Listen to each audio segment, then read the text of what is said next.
I'll treat you white as well. Call you Mr. Ford. Okay. And I just accepted your friend request. Okay, you treat him like he was white.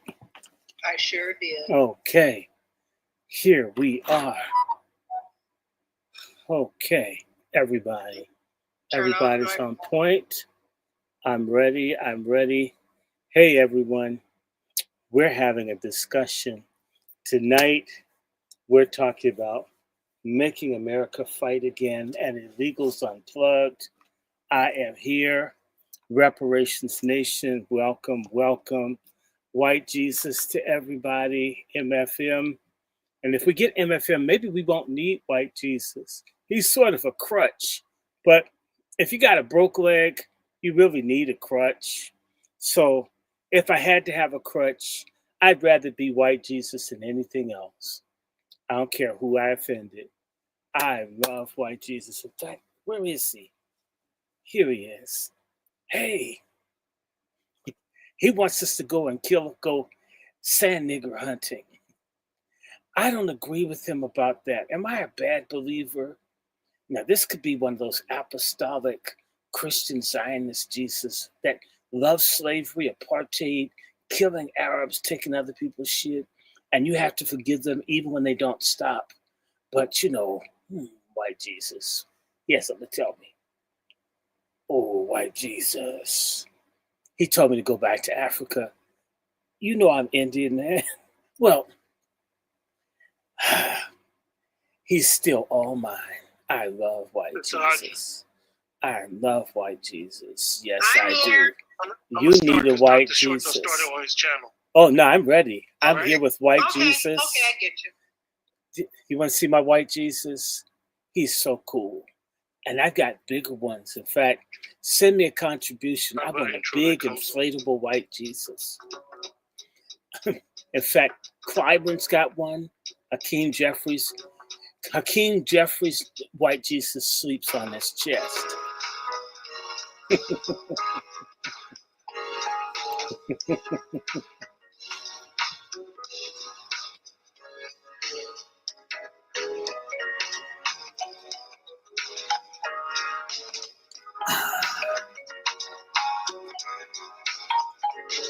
Well, I don't know what he did to help end slavery, but I'm certain he did something. MFM, and let me just say this to you. For everybody that's in the mood, let me see. I got this book today. Actually, I got this week. What have you done for me lately? But I got to put you down for a minute, white Jesus. I'll pick you back up. I need a crutch. And I need a church, which is a crutch too. Good music, unhealthy but tasty food, poor leadership, but man, they got great music. And if you're into like health coaching, if you're trying to help people lose weight and make money off of fat people, you should join the church. There's so many morbidly overweight people that need your advice. Almost as much as they need the Bible. So anyway, let me just tell you, it's coming. Here's my book. This is talking about, it's called Brooding Over Bloody Revenge by Nikki and Taylor. I'm going to probably read some of this tonight. And this is talking about how Black women were killing people back during slavery, right? And bread and wine, well, I like that. It's too bad we couldn't have bread and fried fish. Then it would really be a Democrat today. Let's talk too. And tonight, special program. Tonight's program is titled "Make America Fight Again." We're with Dr. Short, and we have a special guest, Sister Aja. And Sister Aja, Dr. Short, what's going on? Well, white Jesus to everybody. MFM, Juneteenth, if it's not Juneteenth. And I hope everybody out there, because isn't Juneteenth, isn't it tomorrow? Yes. Okay. So happy Juneteenth, because it's not Juneteenth until we get paid. And please don't go out twerking. And it's not a Pan-African event. You know, Pan-Africanism has as much in common with Juneteenth as chlamydia does with being a nun. But then again, I know some of us will find some way to make nuns have chlamydia. I get it. We always have to be so special. And also, you know, we're going to be talking about what we're going to talk about. We're going to be talking about Iran for all the ignorant people, Iran for the literate ones, and we'll be talking about fake ass Christian Zionism and all the little dumb fuck ass people out there on their way to hell with the apostate gospel thinking Polacks and Germans are Hebrews. Just because they have Hebrew national hot dogs doesn't mean they're Hebrews. So, you know, and then we're going to be talking about illegals unplugged. And, Yes. you know, and basically, you know, so also I want to just start you guys off. When people ask you about folks getting benefits, Social Security, Medicaid, Medicare, and all of that, just say go. Can y'all say just say go? MFM, Just say go. Just say go. When they ask you about ICE picking up people so your kids can get summer jobs or your apartment rents come down to livable means of what you could pay, just say go. When you get tired of seeing your Home Depot or your shopping center area or everything look like it's a tacky Mexico City or Guadalajara or Tegucigalpa or some shit like that, just say go. When you get tired of tethers with thick accents and strange body odors and, you know, all kinds of stuff, just say go. Just say go. And Just also, say go. I have another saying: we're woke, we're grown, don't vote, we stay home. Please, I want to just thank all of you for keeping your black asses and assets, if you're a sister. Men have asses and women have assets. Remember the primes and the primettes? Okay, keeping your black asses and your black assets home during the no king shit. It was bogus. In fact, what they really should have been saying is no reparations, no Black America, no FBA, no restitution, no black anti-black crime bill, no help for black veterans, no help for black farmers. That's the real march, because that's what they're down on, is us not having anything.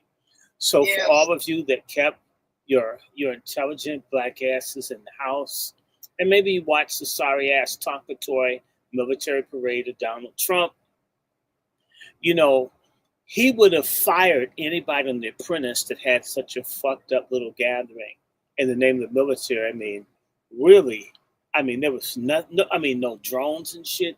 All the people Obama killed with drones, you could have at least had a drone with like a wig that looked like your hair. There's something that could have been done. The March for Sorry. I don't get it. And DC streets are already fucked up. The only place worse is Baltimore. In fact, you can raise catfish in the potholes in Baltimore. Ask someone if you don't know. So tonight we'll be talking about Iran, and we'll be talking about Israel, and we'll be talking about GCP. You know, all the people that say that they're God's chosen people, but you can't prove that by me with all the porn, liquor, drugs, organ harvesting, wars without end.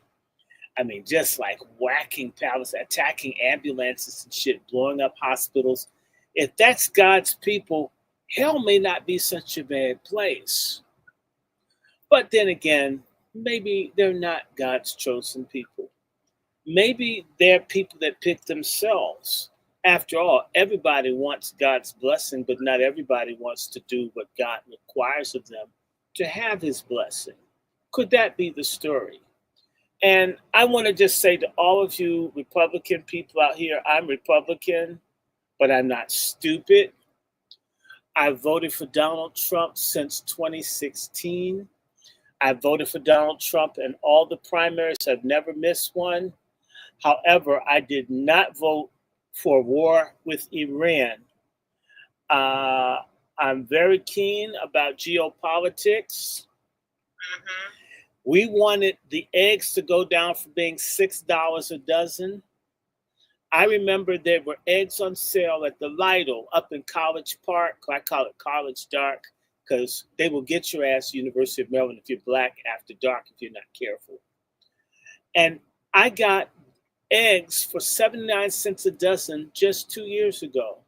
And the price was so good, I bought 12 dozen eggs. And I spent about $11. Today, in certain places, that could get me 2 dozen eggs. I voted for shit to go back to eggs being affordable, as if all the chickens went on strike because there were no illegals to give them that arsenic-infused feed that they get. I want gas to be affordable. A lot of places in this country don't have public transit. People, they live because they have a car. Right. This was set up by the oligarchs to force people to buy petroleum and cars. But if the gas is $10 a gallon, it's going to put a lot of people's asses out of work. A lot of people aren't going to be able to take care of their heating and cooling costs. I voted for that. I voted for anywhere from 11 to 20 million people's asses to go the hell back where they came from. I did not vote for a fake holy war against Iran, especially when Iran finally gets a reformist government that's trying to pull back from the bullshit that some of their leadership has been on, where they're not just killing every woman that doesn't have a hijab on their head. Right. They're finally getting some of what people say they want: freedom for women, civil society, rule of law. And then in the middle of the agreement, in the middle of the discussion for peace, you already planned to wage war on these people. You had Tulsi Gabbard, and this is one thing I do know. There are a couple of people, we may as well, we could do a list of people who aren't going to be white a few weeks from now if they don't start supporting this stupid ass war. Mm-hmm. Fucker Carlson, that's what I call her. He's not going to be white if he keeps mouthing off talking about the war between Iran and Israel. And I actually agree with him. What's that fat, greasy dude? Jason Whitlock. Shitlock.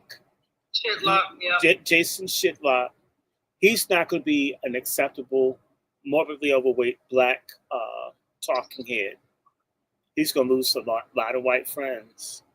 You need white friends in America, or so we have been taught to believe. And last but not least, Tulsi Gabbard, you've fallen a long way, baby. You're going to lose your white status harder than the, what's that white boy that went over to Russia? You would know because you're Snowden. Huh? Snowden? Yeah. Snow come.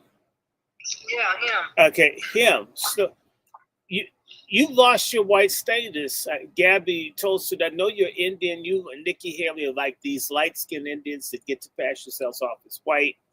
Well, if you keep mouthing off at these people talking about Iran not having weapons of mass destruction, of which I agree with you, they don't. Correct. Proof of that is all that bombing of Israel, and you're taking a building at a time. I mean, if you had a weapon of mass destruction, you could do a block. Just saying.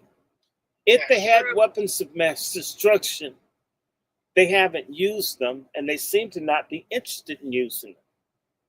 So, but Tulsi Gabbard, you used to be a white girl. It's going to be hard being black, okay? And this is what down south, what's it, my white woman friend here, Sister Aja, in Louisiana, they call it tar brushing. Yes. When you make somebody black and you strip them of their white status. Well, Tulsi Gabbard, bitch, you can lose all of that, and with that fucked up Hindu religion you have, all of a sudden the white evangelicals who hate every religion that's not just like Paula White, and you're not talking about prosperity and shit, and how God's going to give you 3 orgasms and a big house and a car, and you got an ugly wife with enough hair bigger than the old World Trade Center. Those kind of people all of a sudden remember Hindus kill Christians. Hindus worship like 300 million gods. Hindus have a caste system. You've been getting a break a long time. You messing with the wrong group of people, telling the truth. I mean, you ain't a Black American. As much as people hate us, they know if you get a real Black American, they just might tell the truth. That's why they have a history of assassination, mass incarceration, drugs, liquor store in every corner, lots of nigger preachers. We talk about you, Daryl Scott, a lying ass Black preacher. I've been talking to you on Twitter, and nigga, you lying between your teeth. And Jesus Christ, the God of the Bible, isn't into lies or liars. That's the devil's work. A Khazarian isn't a Hebrew.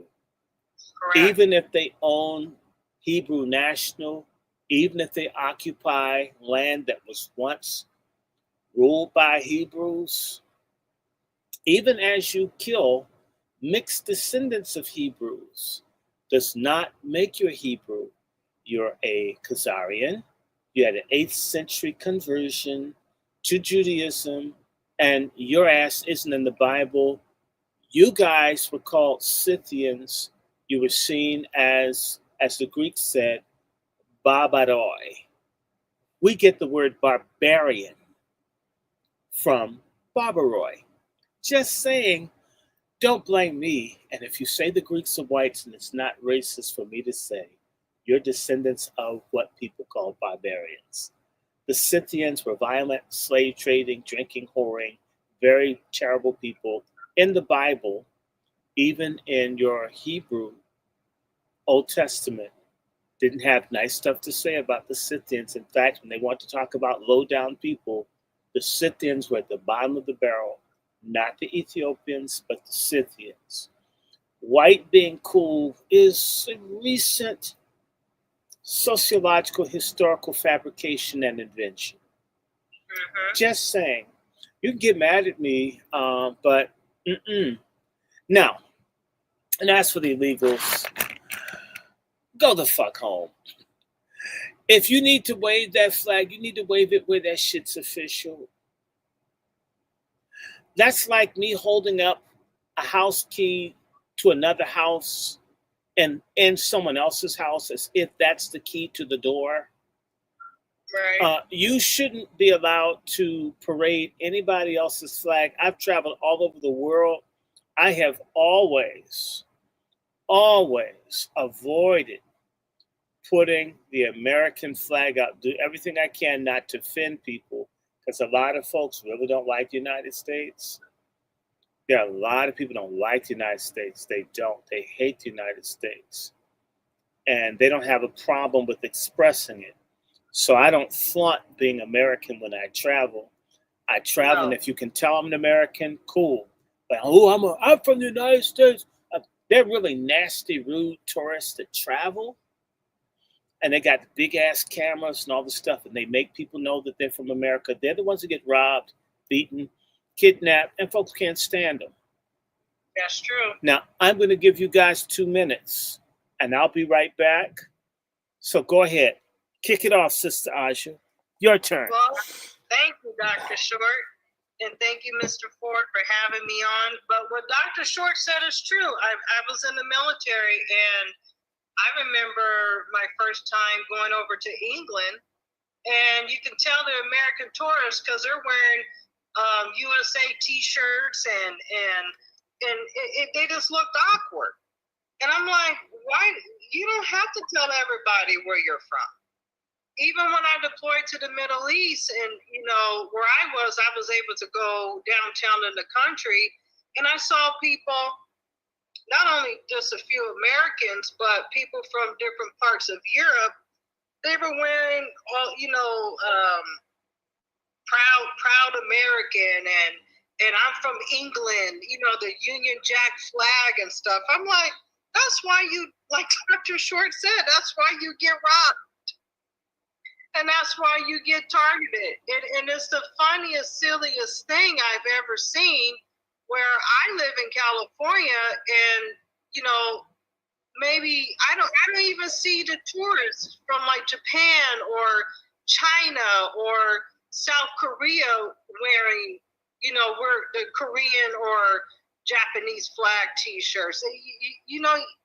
It's like, stop trying to stand out and thinking that you're better than anybody. You're in a different country to learn. And you look like a colonizer, like you just want to take over it, like you took over other parts of the world. Dr. Aja, let me ask you, I know Dr. Short gave us some brief history on these people and what is potentially about to happen. I'm going to ask you, and you could give us some history and some background in more detail. How did we get here?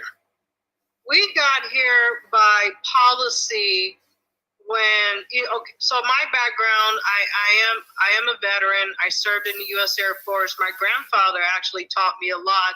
He served in World War II, Korea, and Vietnam. He was Air Force. He was retired Chief Master Sergeant.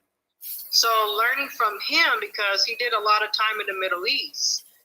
And it's just been policies that where, Israel, the state of Israel was founded in 1948. Because after the Holocaust and the liberation of the Jews, a lot of people didn't want them. We didn't even accept them here in the United States, and other places said no. So they carved out Israel, where they started the state of Israel, and they kicked out briefly. It's a brief history. It's very in depth. I know Dr. Short's very good at that. I'm still learning. Where they carved out a piece of the land and said, this is where you're going to go. The state of Israel in 1948. But keep in mind, Palestinians were already there.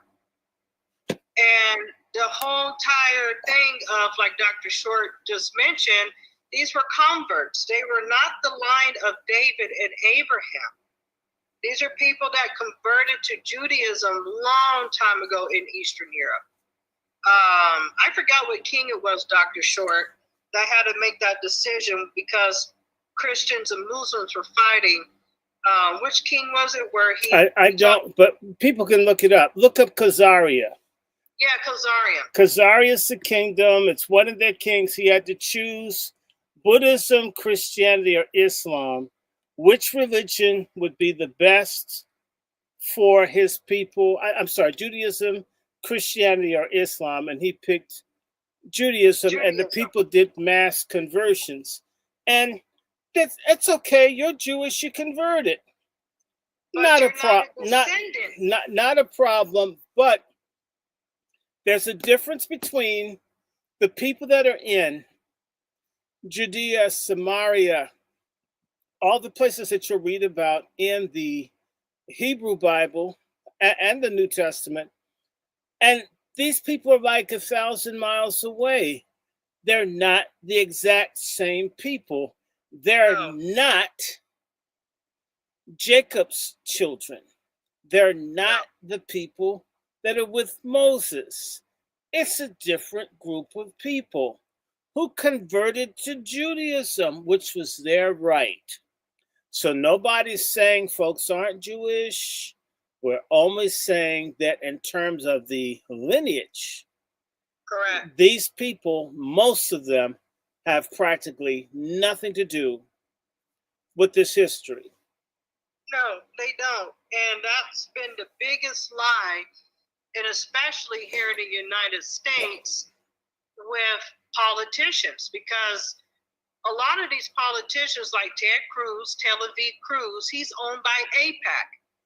And AIPAC is a foundation that gives a lot of money to the politicians who are their puppets to be their mouthpieces. So if you say anything or criticize about Israel or Jews, they automatically label you anti-Semitic. Well, how in the hell can, and I use this as an example, and this is just me. You have like Ilhan Omar. She is Semitic. So she says something about Jews. She is not anti-Semitic. She's not Semitic. Ilhan Omar is Somali. I'm sorry, not Ilhan Omar. It's another one. You mean Rashida Tlaib? Yeah, that one. Okay. Somalis. Just so we're clear, Somalis are Cushitic people. They're Cushites. Okay. Not that they're not in some way related going all the way back, but that's a different language, a different language group. Just so when you hear us, because they hear a cuss word or two, oh, he doesn't know what he's talking about. No. I know a hell of a lot what I'm talking about. However, cussing punctuates stuff that's sort of annoying to listen to sometimes. So she's a Cushitic. They're Cushitic languages like Oromo and Somali that are large language groups in the Horn of Africa and other places. But the Semitic people, like in Ethiopia, some people are Semitic. Like the Amhara are Semitic. The Tigrayans are Semitic. The Oromo are Cushitic. The Somali are Cushitic. Just saying, it's got to be what it is. So we're always going to do our best to tell you exactly what's factual because we're talking about controversial stuff. And what you've heard is what these people are God's chosen people, as we said, GCP, and that's their land. And I mean, and people have to, there's a curse in the Bible. God will bless those that bless Abraham, and he'll curse those that curse Abraham. So basically, I'm on the hook. Whatever a Hebrew does, I better go for it or God's going to get me. I mean, it's the greatest blackmail shakedown of all times. So in other words, if they decide to go in and kill every single solitary person in Iran, Pakistan, Syria, Jordan, Egypt, if I in any way don't support it, God's going to get me. Well, if that's true, where the hell does this thou shalt not kill business come in? Thou shalt not steal business come from? Thou shalt not covet. You covet water from the Litani River in Lebanon. You covet southern Lebanon. You covet the Sheba farms in the Golan Heights. And you covet Gaza. You covet everything. And you have a greater Israel where you want a piece of Turkey, Saudi Arabia. You want the east bank of the Nile River. You got this huge thing. You're going to get a big piece of Iraq. You're going to get a piece of Syria. You're going to get almost everything. And God says, well, what do you do with the 40, 50, 60 million people? By the way, 60 is 10 times 6. If 6 million dead people is bad, what are you going to do about the 60? Where are they going to go? Where are they going to live? But then again, you don't really care. So as long as you bomb them, you don't care. No, but if you're bombing and starving, then you're ultimately genociding them. So wait a minute.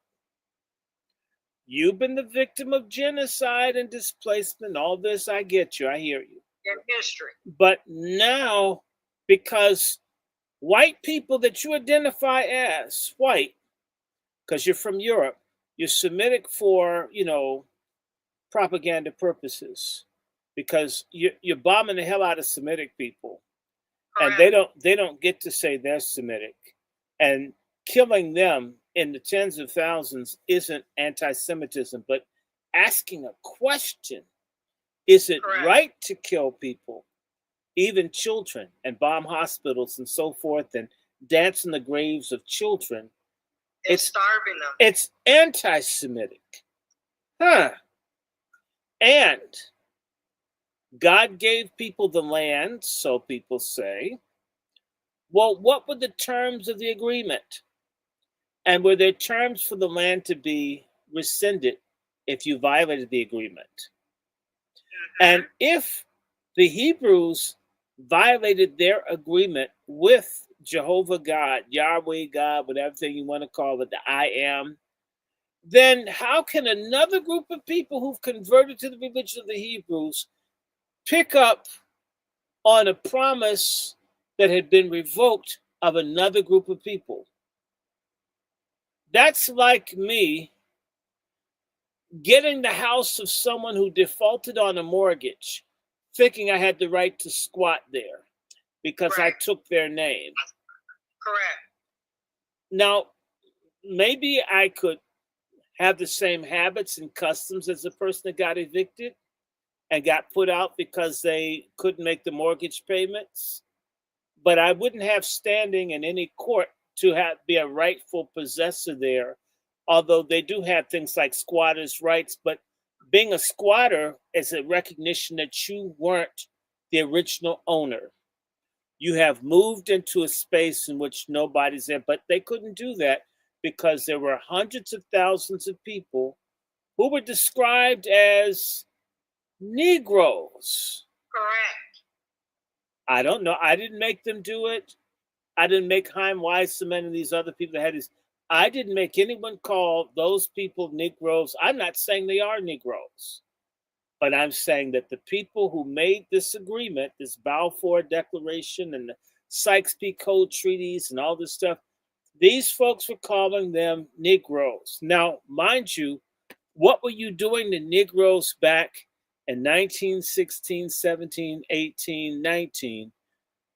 Anybody that was Negro, for the most part in the world, was under your thumb. You were taking their land, resources, and labor. And one way, either you were doing it through slavery, forced labor, something, apartheid, or proto-apartheid, Jim Crow segregation. If you were Negro, whatever happened to you was your problem. And who was doing this? It was called the La Mission Civilisatrice in French. Oscar Wilde called it the white man's burden to civilize the Christianizing mission of benighted Africa and these people, or as Edward Saidi, the Middle Eastern scholar, called Orientalism, where you exoticize these people and that they're not quite up to snuff. All right. You basically, even in how you talked about it, you're taking it, and we can just go further back and just say there's a fundamental contradiction in this whole thing that we call Zionism. Number one, Theodor Herzl, if I'm correct, he's Austrian, not Palestinian, not Jordani, not what's called Lebanese. He's not a Maronite Christian. He's not a Bedouin. He's not a Druze. He's not an Alawite. This guy's in Austria, right? He's white. And what these people in Zionism were saying was that the GCPs were a white European people. Well, if you're white and European, why are you in Northeast Africa, which got renamed between 1916 and 1919, all of a sudden started being called the Middle East? The middle of what? It's in the middle of Africa and Asia. Just saying. Well, what's the largest group of people in Africa? Black people, Bantus, who call them Negroes. Yes. I'm not saying that Arabs are necessarily Negroes, but some Arabs are Negroes because there are lots of Arabic-speaking people who are shades of brown and some even black. Fact, for over 1,000 years, before there was a Jewish state of Israel, as it describes itself. So, we're not picking on a soul, we're only looking at the strangeness that in the 1880s, thereabout, there became this movement because there was repression of Jewish people in France, the Dreyfus Affair. There were pogroms in Poland, which was under the Russian Tsar. And there were mobs that were killing and lynching Jewish people. Terrible, it's wrong, I don't like it. I even have lineage of Ashkenazi Jews, so I'm not talking about people I have no connection, have a biological connection to, was co-raised by Ashkenazi Ukrainian Jews. There's no hate here. Just talking. So these people who are being persecuted in Europe had a very unpopular idea of going to the Middle East. But even before, almost 100 years before Theodor Herzl came up with his idea for Zionism, Napoleon Bonaparte, supposedly in my family. This is weird. It's crazy being black. Napoleon Bonaparte, during his Egyptian campaign, when he took the city of Accra, that is a city that is in modern-day Israel, he started talking about Jews moving and creating a Jewish-controlled area, a homeland for Jews, not so much because Napoleon loves Jews, but because Napoleon had ambitions for a canal to connect the Mediterranean with the Red Sea, where the French Empire could have access to trading in the East. This has been a conflict and an interest of European people going back to the Crusades since the fall of Constantinople to the Turks in the 1450s, and even before the Crusades, of wanting to economically dominate that rich trade route, which is the nexus of Africa, Asia, and Europe. And let us remember what's between the Mediterranean and and the Red Sea, the Suez Canal. There was a canal between the Mediterranean and the Red Sea that the Egyptians had long ago. So it wasn't a new idea. But for the Europeans who finally had their chance to be the dominant people on the world stage, they wanted to build a canal. And let us remember that the Suez Canal was completed at the cost of over 100,000 Egyptian lives. And it was completed late 1860s, early 1870s, started by the French. The French ran out of money. The English, doing all their little manipulation, used the corruption and the fraud and the economic weakness of the Turkish oligarchy and their cadaver king, got them under the British protectorate, Egypt became, and they got the Suez Canal. But the Suez Canal is completed literally no more within the period of time that the Zionist movement was created. And it's interesting where the Zionists ultimately got the biggest amount of support to have a Zionist state in the Middle East came from England, which controlled the Suez Canal, with the French being minor partners. I'm just saying. So Israel, aside from its religious connection, its geopolitical strategic location, Israel, is the linchpin for the British Empire, which was the largest, most important economic and political empire in the world up until the end of the Second World War, where it was superseded by the United States.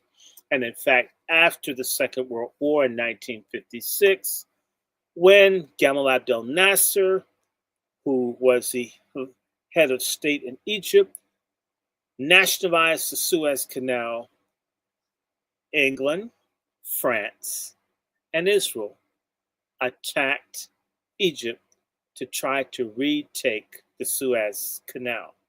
And Israel, therefore, was a equal partner in the colonial project of controlling that major asset called the Suez Canal, which is a major economic hub. If you recall, back in 2020, 2021, when the Evergreen container ship crashed and trade was jacked up for weeks because the ship got stuck in the Suez Canal.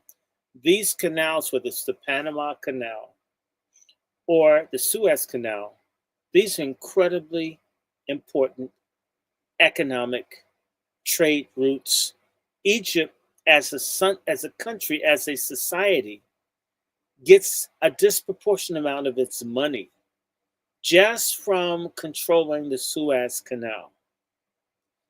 Panama survives off of the Panama Canal, even if they produce nothing, just charging fees.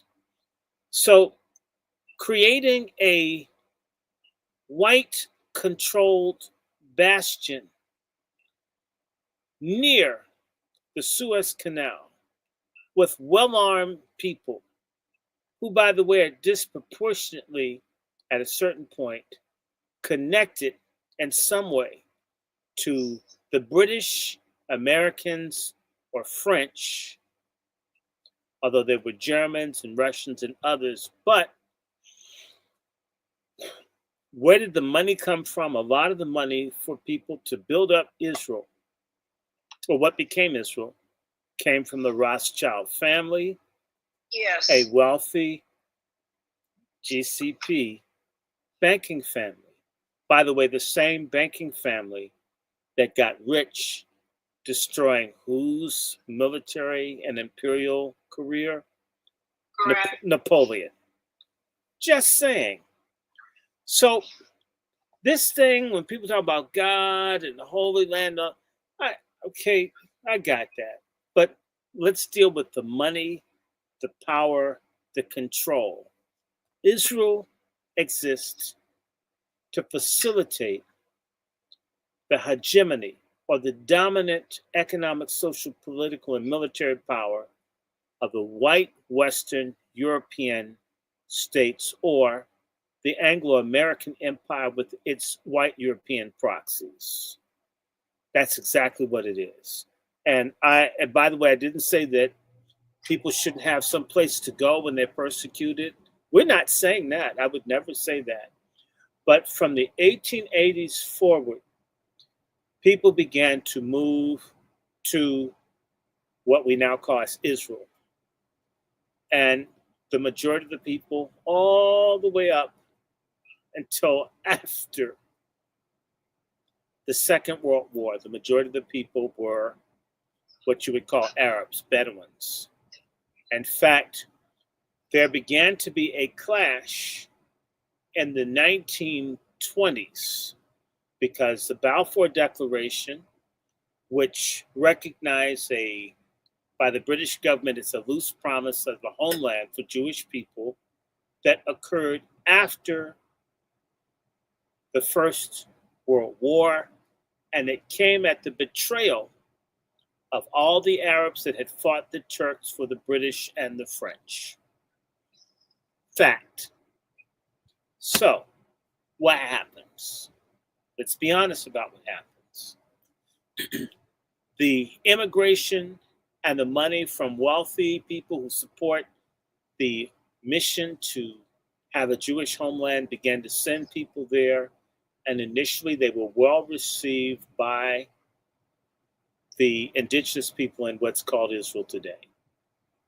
It's by the late 1920s, 1930s, definitely by the middle 1930s, these people began to fight when they realized that there's a plan. People like a guy with the last name Jabotinsky, their whole thing was, we don't want equality. We don't want to just be here. We want to completely control, and we want these other people gone. We don't want to live. We don't want to coexist. We don't want to do that. We want all of it. It's all ours, and they've got to get out. And so these people who had money bought land, a lot of the land that was owned in what's now Israel or Palestine, as it used to be called, were absentee landlords that were in Cairo and Istanbul. Remember, Britain defeated the Ottoman Empire, aka the Turks, in 1917, when General Allenby and them were able, with that homosexual by the name of T.E. Lawrence, aka Lawrence of Arabia, when they were able with the Arabs through guerrilla warfare and otherwise to take Jerusalem, these people began to use their influence in the capitals of Europe and other places to get this land. And there's another side to it. These people shopped a global power that would back them to get this land. They went to the Kaiser Wilhelm, the last king of Germany. They went to the British government. And what these people basically said is, if you want to beat the Germans, because the English and French were exhausted getting their butts kicked by the Germans, that happened in World War II as well, then you got to get the Americans in. And the people, Zionists, worked. In fact, there are all kinds of things like the sinking of the Lusitania and other things that brought America into the war.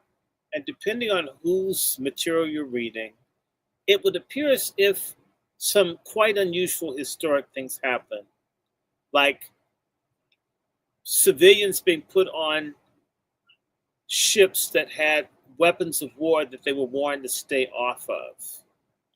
And the Lusitania sinking brought America into the war. Following America coming into the war, the Balfour Declaration moved forward. Now, let's just move, because this is anybody can look this stuff up. It's not hard. We're just trying to give a background. Once they began to come in after the First World War ended, they began to wage economic warfare. I'm talking about the Jewish people, began to allow Arabs to work for them, but they would not do business or they would buy land, but they would never sell land. And they were using their access to foreign capital and richer countries to buy out everything. And once these people recognize they're going to use money from another country to erase us in our own land, because they've got this money, they've got the Rothschilds, they've got these people giving and doing all this stuff, they began to fight, and there's a lot of fighting and killing that went on between Jews and Arabs in the 1930s. And that thing dragged for years. Thousands of people injured, hundreds of people killed, large numbers of people put in jail. The British government sided with the Jewish people against the Palestinians.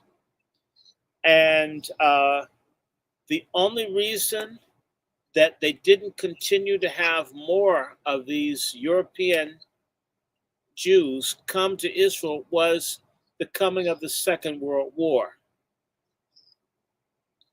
Right? Because Hitler comes to power in 1933, 33. The fight between Palestinians and Jews coincides around the same time that Hitler and them are doing their stuff with the Nuremberg laws and oppressing Jews in Europe. Just saying. And more or less by 1938, the year of Kristallnacht, more or less the British, through home demolitions, mass incarcerations, massacres, shootings, killings, brutalizing, racial profile, if you want to call it, of the Palestinians, did you get a pacification where the leaders would run out, this, that, and the other. In fact, one of the big leaders of the Palestinians was the Mufti al-Husseini. Now, what's interesting is that at the same time that Hitler came to power, there's a thing called the WZO, the World Zionist Organization. Yes. They did not like Hitler. They knew about his book. They had major concerns, although there are many wealthy, important people who happen to be Jewish, nominally. Jewish in terms of their family, but not their religion. They are assimilated into various European societies. These people began to say, we've got to do something about this Hitler person. So they organized a worldwide boycott against Hitler. If you look it up, it's called Judea Declares War on Germany. In fact, preemptively, before Hitler really started getting down, they declared war. Not saying that Hitler's book isn't atrocious, Mein Kampf, he didn't like him, it's true. So they got an agreement between Hitler and Nazi Germany and the Zionists. And it's called the Transfer Agreement or the Havara Agreement, where what the Germans said is that, you know what, we hate Jews so much, but you know what, you need somewhere to go. Why not go to Palestine? Here's the deal. We're going to help you cash out all your possessions, sell your house, your furniture, everything, and we're going to convert that into cash and into equipment for you to start a new life in Palestine. Correct. Tens of thousands, somewhere between 50 to 75,000 German Jews, with the help of Nazi Germany, were able to set up new lives in Palestine. In fact, they became the spear tip of the movement to really just take control and really gain dominance in Palestine for Jewish people. And we're going to do some more. Hitler kept his word until the Germans were unable to help Jewish people move to Palestine. Jew-hating, Jew-gassing, Jew-killing Hitler did everything within his agreement with the World Zionist Organization to help Jewish people create new lives for themselves in Israel, which means that they weren't all tattooed and gassed and sent to concentration camps. That's not exactly. So if you wanted to get the fuck out of Germany, if you were going to Palestine, we'll help. In fact, Hitler's a lot more decent towards Jews than white America was when it was telling black people to go back to Africa. We don't want to pay for it. Get out. We hate you. But it's your fault, and you make it happen. Correct. Even Hitler didn't do that. If you're white and you're listening, y'all treat us worse than Hitler did when he made an agreement with Jews. As hard as that is to believe. I'm just saying. Now, so you get all of these people going to Israel. The Palestinians are upset. You beat them up. You bombed them between the 30s up until like the late 30s. And by the way, you kick out the Mufti of Jerusalem, the spiritual leader of Palestinians and Muslims, because of Jerusalem. And he's like the sort of like a pope or a bishop for Jerusalem.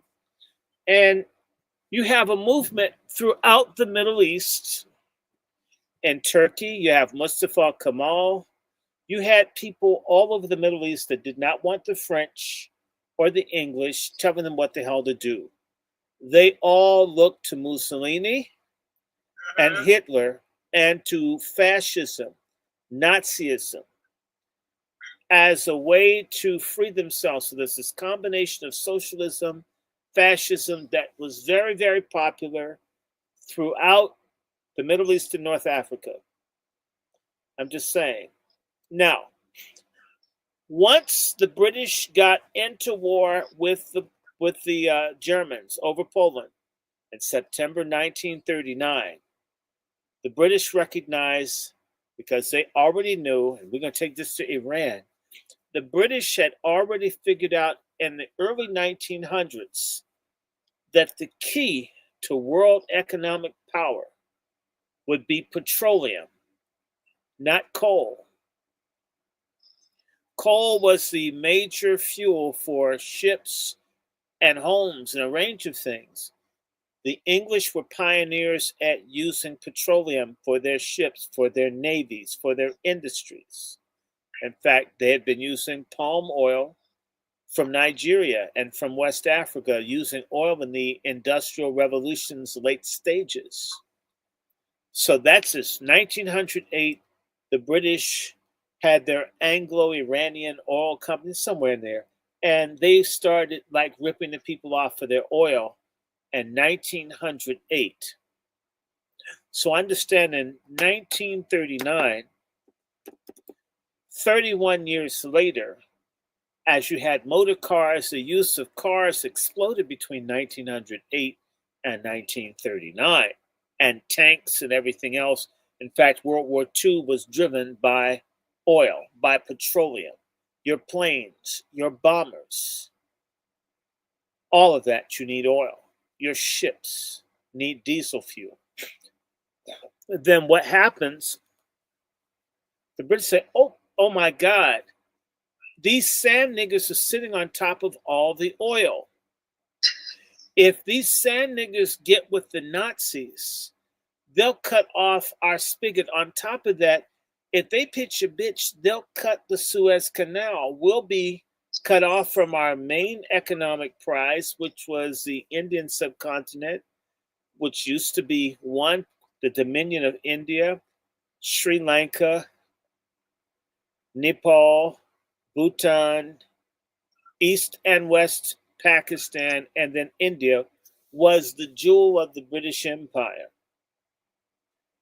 A guaranteed market for their goods, lots of cheap labor, and other things. So how are you going to hold on to India if you've got to wade through all these angry Arabs and risk your main artery, and you don't want to ship stuff all the way around the Horn of Africa, the Cape of Good Hope, right? We've had this issue within recent times about the transportation of goods being messed up, and the longer it takes, it costs more to ship something all the way around Africa versus going through the Suez Canal.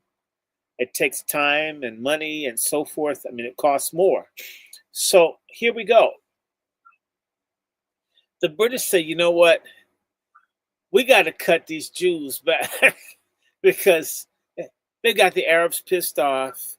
The Palestinians had been lobbying all over with the Arabs and Muslims all over about what was happening with them, although they didn't always get support from everyone. They got some.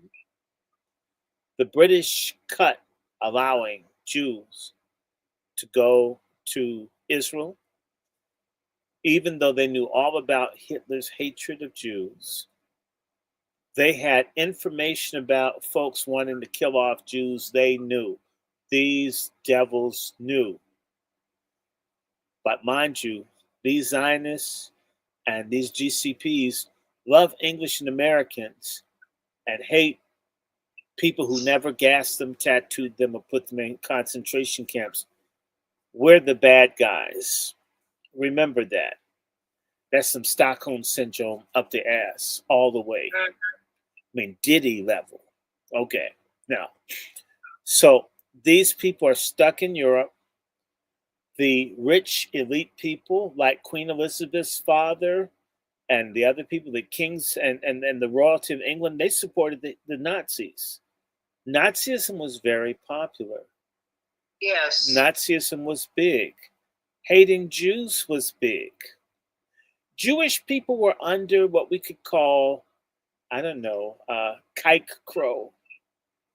Kike crow. Yes, where they had a thing called restrictions where Jewish people couldn't have certain jobs, couldn't be in certain clubs, couldn't go to certain beaches, couldn't rent.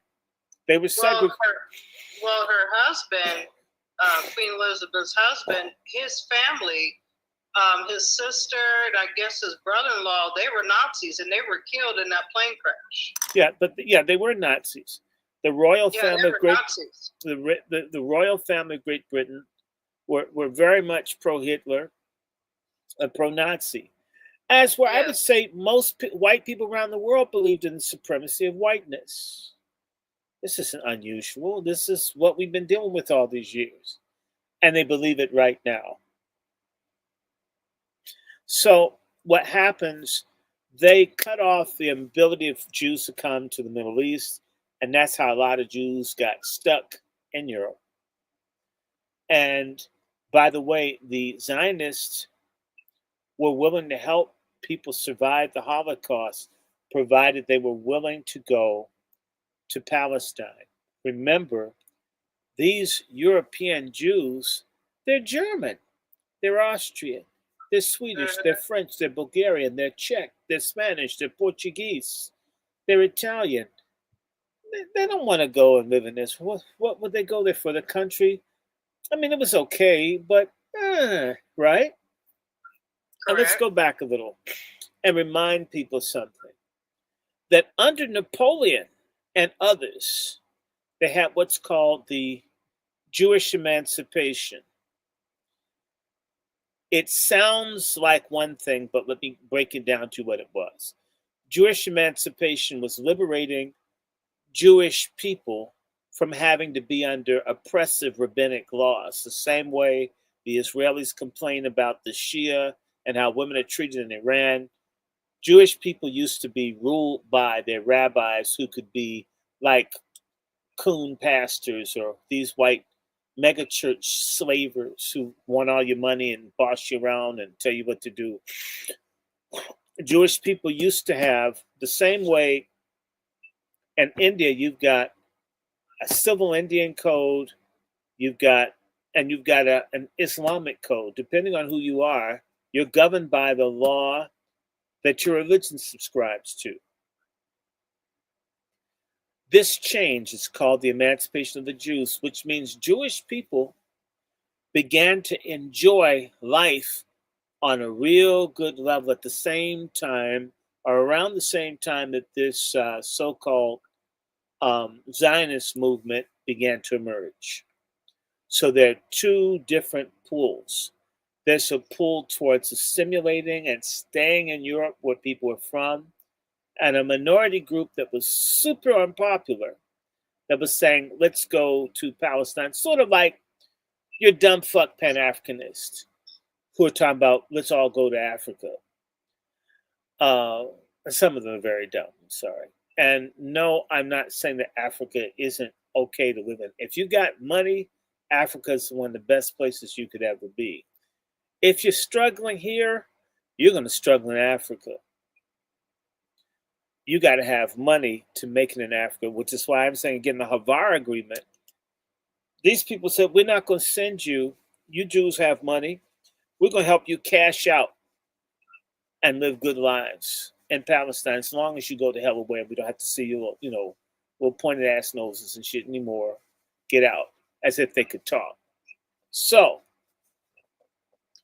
now you get the Second World War. It's raging. You've got the Jewish people who still don't have their state. They have different gangs, Haganah, Stern Gang. There's some others, forgive me, but I mentioned two of them. These folks are engaged in terrorism against the British, although the British initially armed. They says, look, we can help you fight the Germans, and we'll do this, that, and the other. And at the same time, the Stern Gang, Haganah, and there's another one, the Levy. These people were also, particularly the Stern Gang, tried to have a conversation with Hitler. Hitler, if you win, can we have a Jewish homeland? Believe it or not, at the height of Jewish people getting gassed and killed, they could go back and get an audience and say, hey, how Hitler? Hi, Hitler. Hey, man, I'm the kike you don't like that you kicked out. But you know what? I don't want to come back. If you take over the world, can we Jews just have some place where we can kick Arabs in the ass and be by ourselves? And I don't think that really kind of took off. But at the same time, they were trying to get Hitler's help. The Mufti, al-Husseini, the spiritual leader of the Palestinians, was up trying to meet with Hitler to try, hey man, we got all these yarmulke wearing assholes taking all our shit, man. And I heard how you just want to gas all of them, like take them all out. Man, I really think you're the greatest of all time. Could you help us like kill a few Jews so we can have a little bit of sand dunes to ourselves? I don't think Hitler really helped him, but Husseini said, you know what? I'm gonna show you how useful I am. I'm gonna help you kill Christians in the Balkans. So they were down in Yugoslavia just killing everybody's ass. They were so damn violent until it's making Nazis need air sickness bags and shit. I thought I hated people till I met these Arabs. Anyway, this was everywhere. And you'll see the same trend that there were people that were with the Japanese, Asian independence, Indonesia, Vietnam, all of the Asian countries that had been colonized by the Europeans got a boost. Malaysia too, from the Japanese kicking the shit out of the European people between 1940 and 1944 until the Empire of Japan, their co-prosperity sphere shit went down with the big bomb blast. White folk blast the hell out of them for messing with their shit. But Indonesia got independent by 49. India got its independence in 47. All of these different countries were getting their independence. North Vietnam, well, the French had a fight in Vietnam. Ultimately, by the middle 50s, the French had to get the hell out. So by 1954, you had a North and South Vietnam after Dien Bien Phu. You had the situation with Malaysia. They had a little insurgency there. By the way, all the gangs where the black people are killing each other here and in Africa was mastered by a guy named Kitson, who was teaching people how to get different people who are black and brown to like kill each other for the purposes of white power. They pioneered that stuff initially in Malaysia, and then they took it to Kenya, and of course, it's been brought to America, and you can see that in our stupid bombed out ass communities in America. But I'm just trying to say to you, people who want to be liberated from England and France and Portugal and everywhere else saw the fascists, or saw the Japanese fascism, German fascism, not so much Italian fascism. They saw that as perhaps a way to get a different life. Now, we all know what happens. He couldn't run, he couldn't hide. Hitler and this bitch committed suicide, right? That was in April 1945. Then you had all these Jews who nobody tried to save.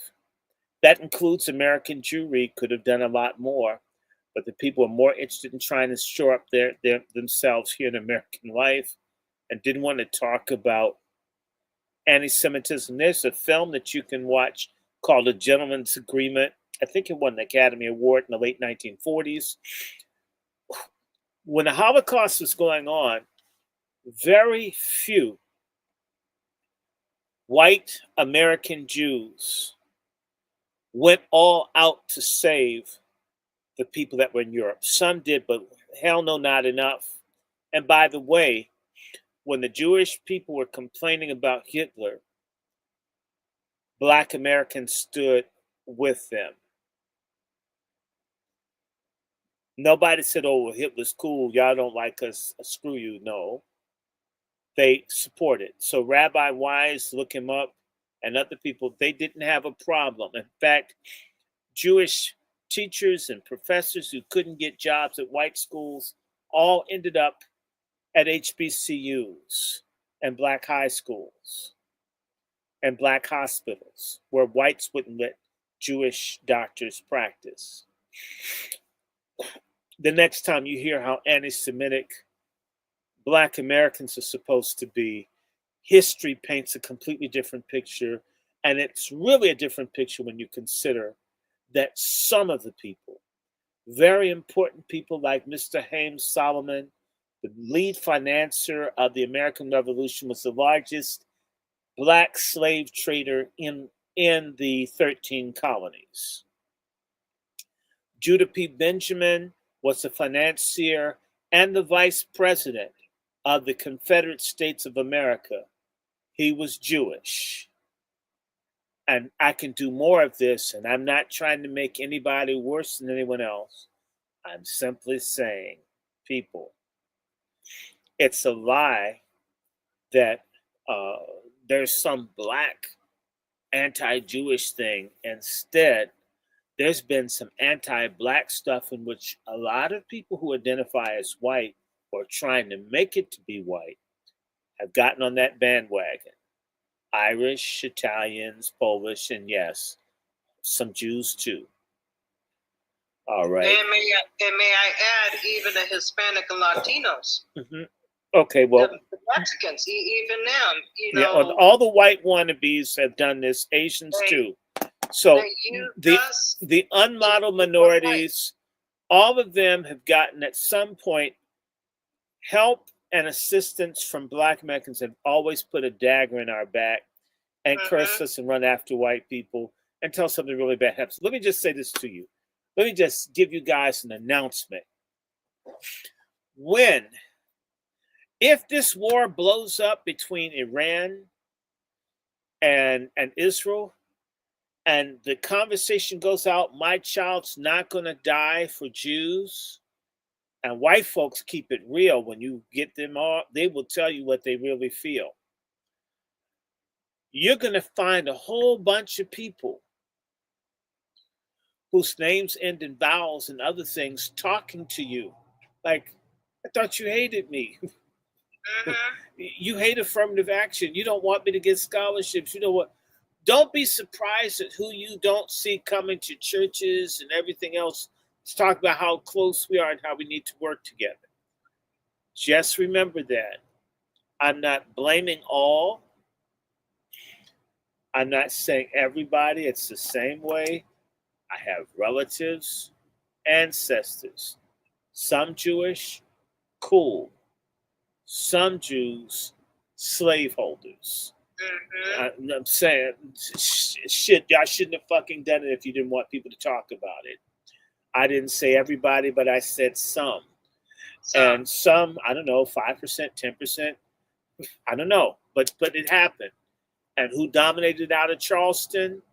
The largest community outside of New York City, where slave trading was done, the city of Charleston, which has a huge synagogue who dominated in Charleston, the Jewish community. And Savannah, too. I got family from both cities.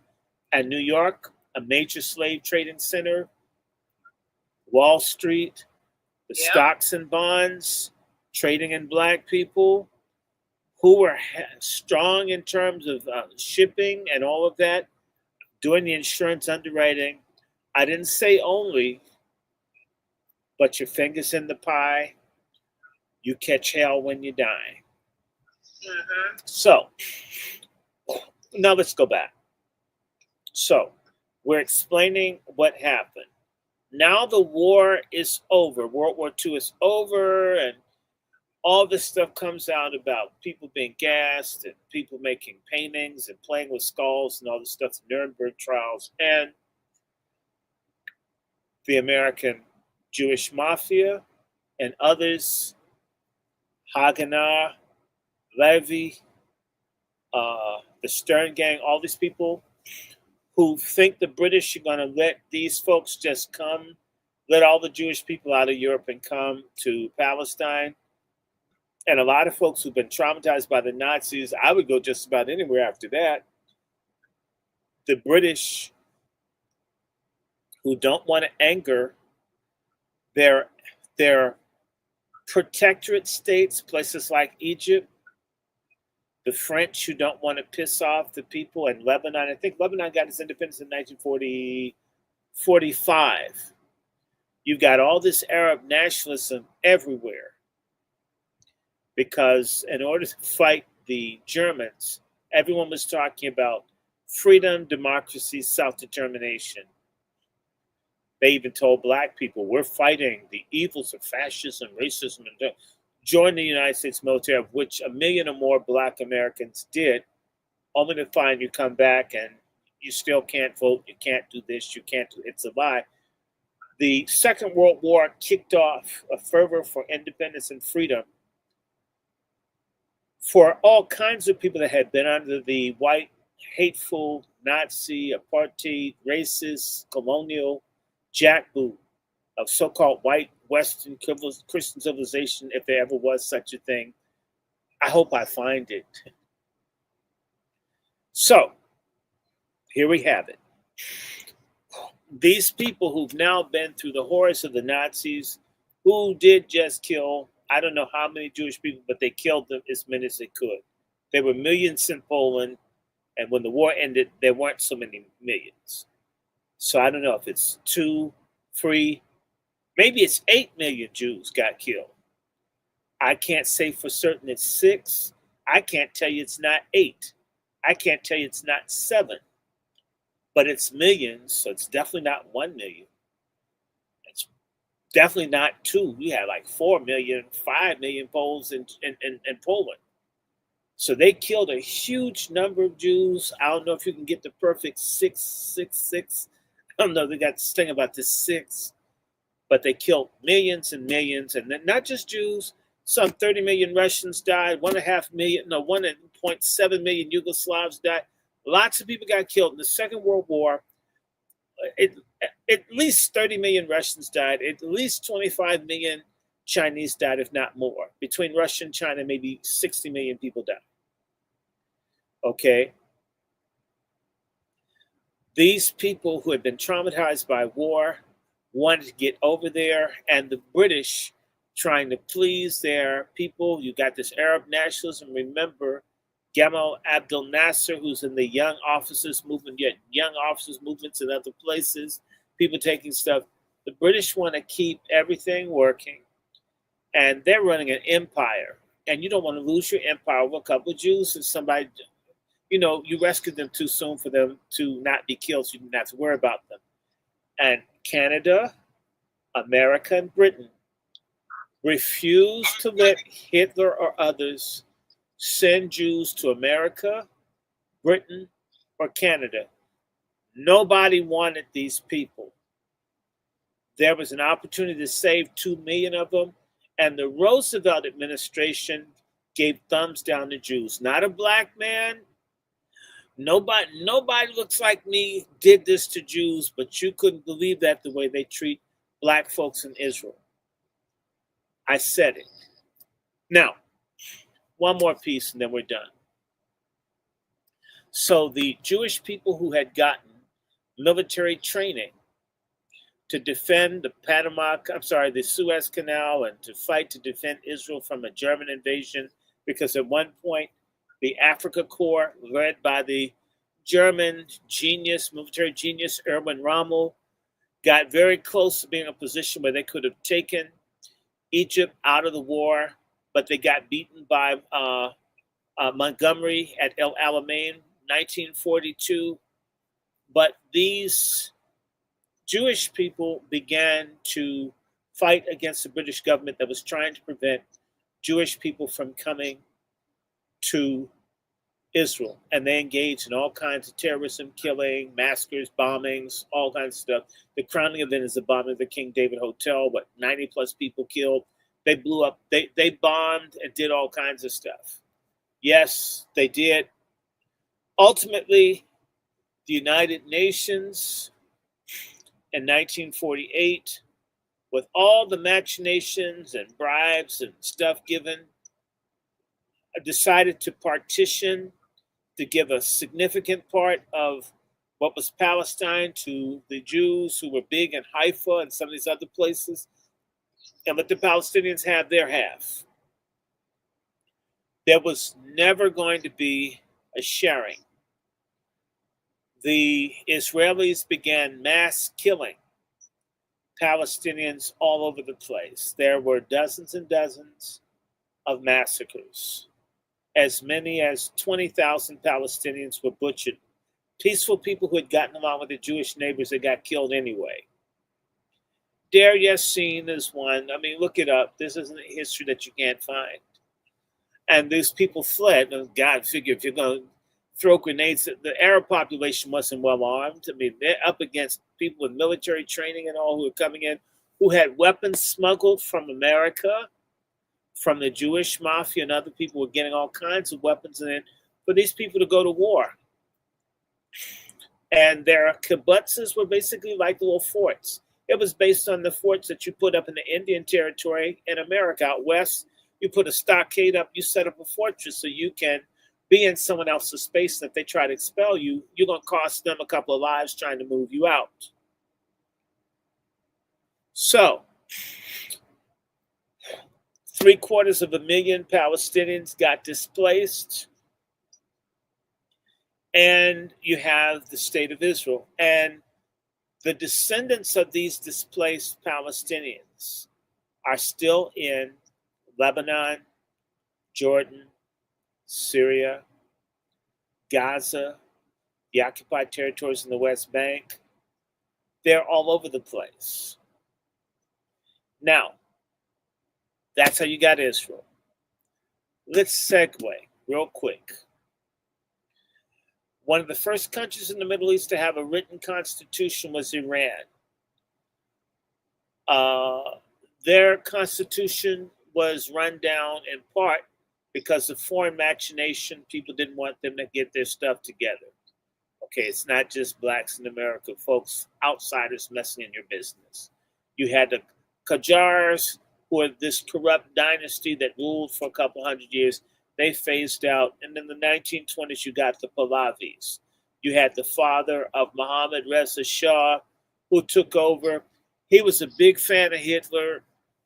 And in the early 1940s, he got forced to move to South Africa, of all places. And his son, the last Shah of Iran, whose son is telling people that Iran is going to have a regime change so he can go back and be king. He becomes head of state in the 1940s. Just a couple of years before the state of Israel is declared. The CIA and the British MI6 and others are behind him being there, as well as the United States military. In the 1950s, they get a really good leader, sort of like the Malcolm X of Iran. His name is Mohammad Mossadegh. He nationalizes the oil. One of the first people to say, hey, it's our shit, we should get paid for it. And America and Britain come together to destroy him, which they did. And they made the Shah a dictator who's basically a puppet of the CIA, America, and Britain. And what happens is when his ass times out because he at least wanted to get paid well for his oil, they got rid of him. They thought that they could control the Muslim Islamists, and it turns out Ayatollah Khomeini had more games in the circuits. These Muslim folks who are Shia in Iran under Ayatollah Khomeini have this whole belief that they have a mission to help free oppressed people, in particular in the Middle East, and the priority is Al-Quds or Jerusalem. So from 1979, or I guess they've been in power since 79, 80, when they kicked the Shah's ass out, they're the first Islamic republic, and they made it clear they're not for the occupation of Palestine by Israel. Let's stop for a second. Do you have questions, sister? Am I explaining this in a lively, intelligent way? I'm just trying to put this together. No, I'm going as fast as I can to bring everybody along. No, it is wonderful. It is beautiful. So, okay, good. So now we get the Shah's ass. The Shah, he was really good to maybe the top 20% of Iran. He developed the country really fast. He didn't like all the religious people. He's sort of like the Boule to black people. Certain black folks who don't, basically, they want to look like they give a damn about the rest of us, but they don't. And they only help people on a certain level. So Iran got all of this money, and on top of that, the Shah, that they don't give him credit for, he was a bitch about that oil. He made certain that Iran got top dollar for their oil, and Iran's economy boomed. But he didn't like, because you have to understand something. We talked about the emancipation of the Jews from their rabbis, but in a lot of traditional Islamic societies, the people are ruled by their religious leaders, their mullahs. Yes. Okay? And these guys have a lot of power. Iran is one of the few, it's probably the only predominant Shia country in the world. Shia Islam is partisans of Ali, one of the nephews or grandsons, but he's a family member of Muhammad. Brother Ford, you know better. It's either a nephew or a grandson or something like that. It's not a son. Thought that they should be the successor of the initial caliphs, the initial leaders of the Islamic ulama started by Muhammad the Prophet, peace be upon him, for all you Muslims out there. And the corrupt Umayyads and others slaughtered the father and the son. So out of this, you get a dissident group of Muslims who believe that Ali was supposed to be the successor to the men that succeeded Muhammad. And this is seen as heretical by Sunni Muslims to the point where people shed blood over the differences of view. In a nutshell, one of the main things, aside from believing in a different concept of who succeeded the Prophet and who should have done it, the Shia, and they're different brands at 12ers. No, I don't want to do all that because, I don't want to confuse people.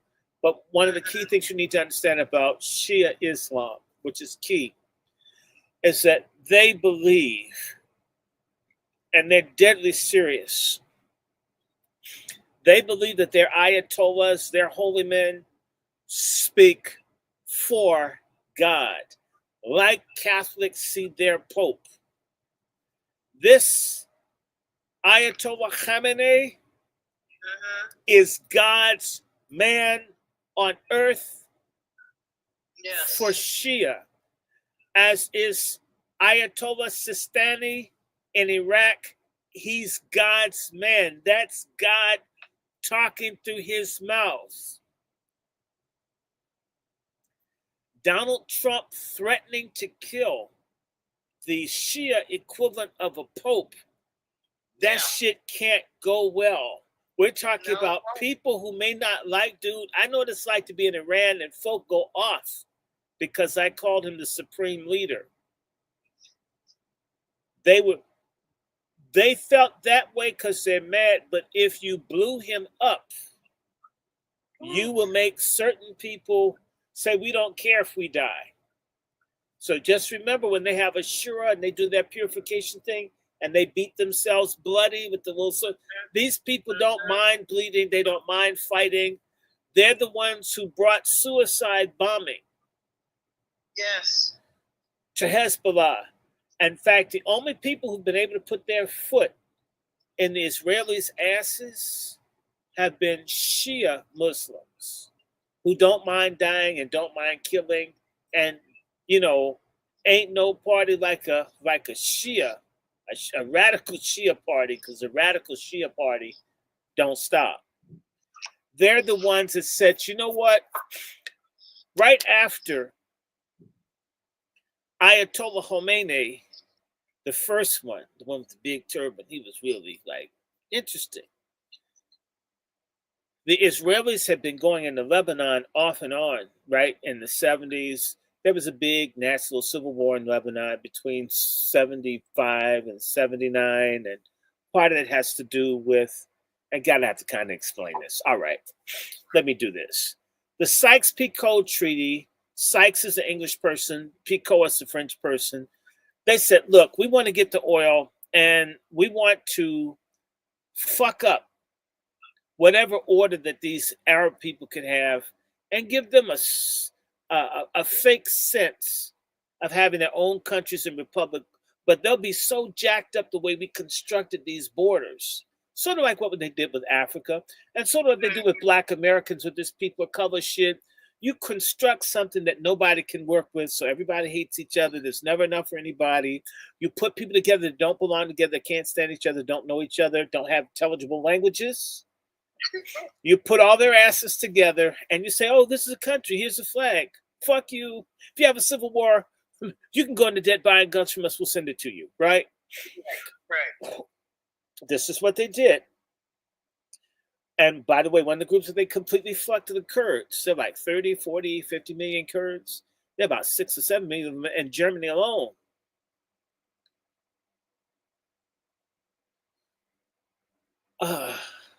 Understand that they created a Middle East where the Kurds were divided up between Syria, Turkey,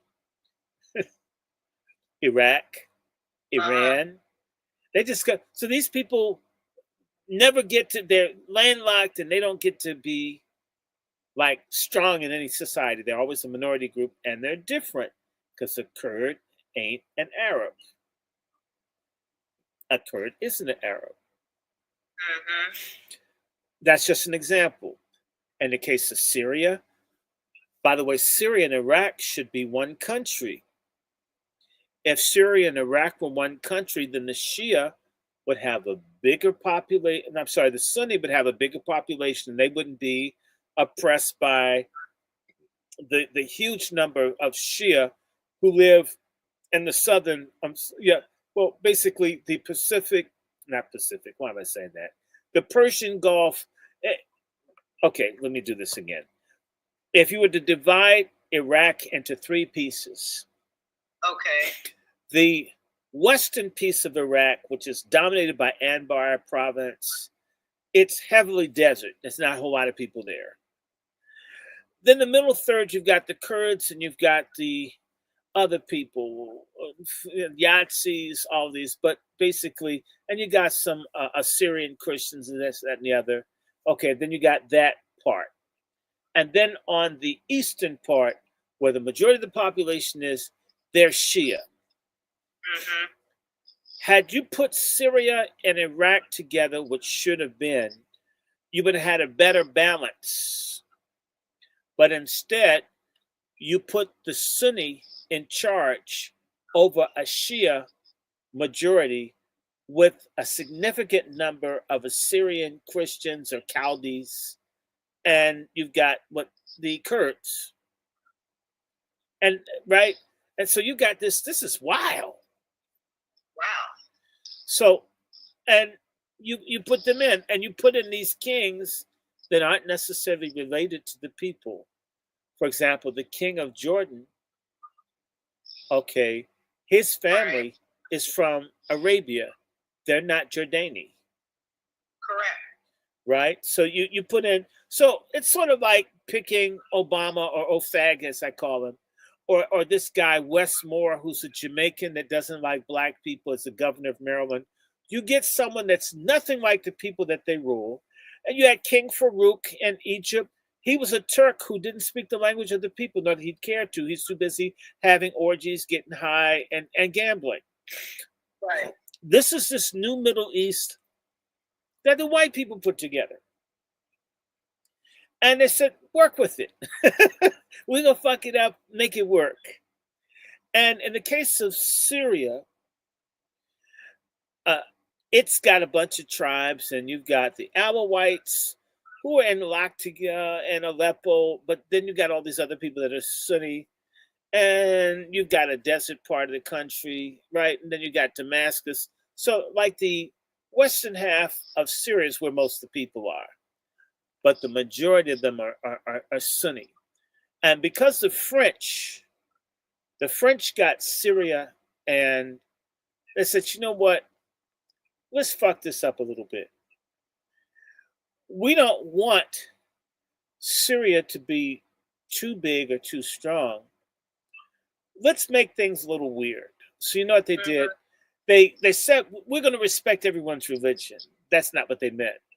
What they meant is that we're going to create a Catholic dictatorship that looks like a democracy in what's called Lebanon, and it'll be confessional.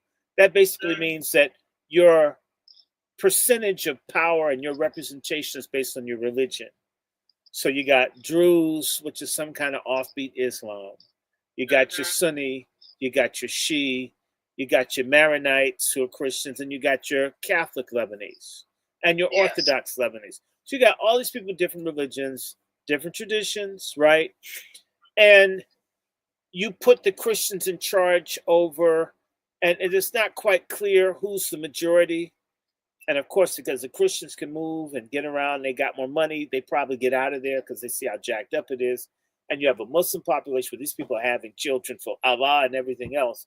The Muslim population grows and grows and grows, right? And when the Muslim folks say, hey, wait a minute, we should get more power because it was set up where the president was always a Christian and the vice person was always going to be a Sunni. I don't think they really had much for Shia. And the people got tired. And then when the Palestinians' asses got run out of Israel, they came in and they became a volatile mix. And, you know, one of the Christian, Gamaliel was a family name. They were big, bushy, Christian, Lebanese family. And, you know, Lebanese, some are cool, but a lot of them involved in smuggling and drugs and all kinds of shit. They really raunchy towards black people in Haiti and all over West Africa. Yes, I said it. I don't care. Fuck Paul Anka. All right? Yeah. Don't put your head on my shoulder. Now, these Shia understand something, are oppressed in Ayatollah Khomeini's book. Plus, America had invaded them in 1957 or 58, one of those 2 years. Forgive me if I'm a year off. Damn, it was in the 50s. Look it up. I'm just saying, damn. Because the Muslims were trying to get a little bit more. And there was even a black family that was there. My friend, his family got kicked out of Lebanon by Eleanor Roosevelt for talking about Palestinians and how bad the Muslims were being treated. A black American doing this in 1952, 1953, 1954. And my friend lived over in Southeast, and forgive me for forgetting the family name. But this really happened. So a black person got kicked out of the State Department. Plus, you have the American University of Beirut, Lebanon, which is a big CIA hookup spot. And on top of that, Lebanon was a big freaky dicky. If you sort of want to have some olive skin sex with the man or whatever, go to Beirut. It should be called gay root. All right. No more jokes. We'll be serious. When the 60s ended, and with the Palestinians, the Palestine Liberation Organization was established in the 1960s. They began fighting and doing stuff to agitate for the rights of Palestinians. And you had them killing Israelis, Israelis killing Palestinians. You had people shooting. In fact, the Israelis went in and jacked up people in Gaza, blowing up all kinds of stuff. So this stuff has been going on for a long time. But some of these Palestinians that got run out of Israel were in Lebanon, and they started having fights with the Sunnis and the Christians, but in particular the Christians, and somebody's ass got shot. Of course, these people have been traumatized, right? And ultimately what happens, the Israelis go in because they're mad because the Palestinians are attacking Israel from Lebanon. And the Israelis say, you know, hell, we want the water from the Litani River because it's dry as hell in Israel anyway. And there's always a water problem in Israel, believe me. They went in and invaded Lebanon in the late 70s. It did stuff. and in particular, actually in the 80s they did it. And what ended up happening is that the Israelis, it got good to them because they started kicking the Palestinians' asses and doing all kinds of stuff to them. And they were tired. And we need to remember from like 1965 to like 1982, you had terrorist shit happening all the time around the Middle East. People blowing up planes, shootings and train stations. This shit was nuts. They had everybody shook, right? And this didn't really calm down until like Jimmy Carter in the late 70s when Anwar Sadat signed a treaty with the terrorist by the name of Menachem Begin. He was in the Stern gang, so these folks are killing and bombing people. And don't let anyone tell you this. Israelis did a lot of terrorism too. Yes. But what happens is the Palestinians, when Israel and Egypt signed their agreement, because Israel had a series of wars. In 1948, they had a war. In 1952, they had a war. They had a war in 1956. And they had a war in 1967. They had a war in 1972. Yom Kippur 72. You had the Six-Day War in 67. You had the invasion of the Suez Canal situation in 1956. You had the fight in 1954. You had the fight in 1948. It's 5 wars. And what ended up happening is each time Israel got bigger and badder and got more land. In particular, in 1967, they got the Golan Heights. They got Jerusalem. They got control of the West Bank. They got the Sinai Peninsula. And that gave them control of Gaza. Now, and that's when they bombed the USS Liberty in 67. In 67, yeah. They bombed the USS Liberty, killed about 40 sailors, tried to make it look like someone else did it, tried to blame it on the Egyptians. No one talks about it because Israel would never do anything to anybody. Only things are done to Israel. Only no one Jewish ever hurt anyone ever. Only people kill, hurt, and mistreat Jews. Jewish people are angels. They're loving. They never ever do anything wrong. They've never hurt anyone. They're the most loving, caring, honest, genuine people, and just the world to just appreciate and give them what they want because they've been through so much. Correct. Okay, that's the way you make it in America. I could be a politician if I kept saying that. Anyway, with these Shia, what happens in the early 80s, Ariel Sharon, a very aggressive general, allows the Gamayel and the others, the Christian phalangists, or should I say Lebanese Christian fascists, to do a genocide on Palestinians and Lebanese, the Shatila and Sabra. They went to cut people off by the knees, killing families, babies, whatever.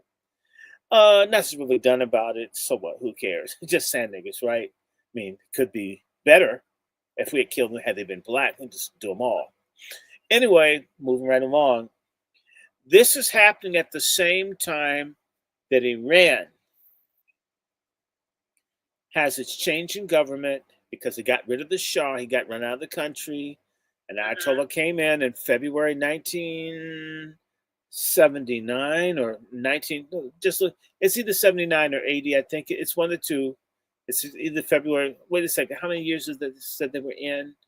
I was born in 78. If this is 45 years, then it would be 1979.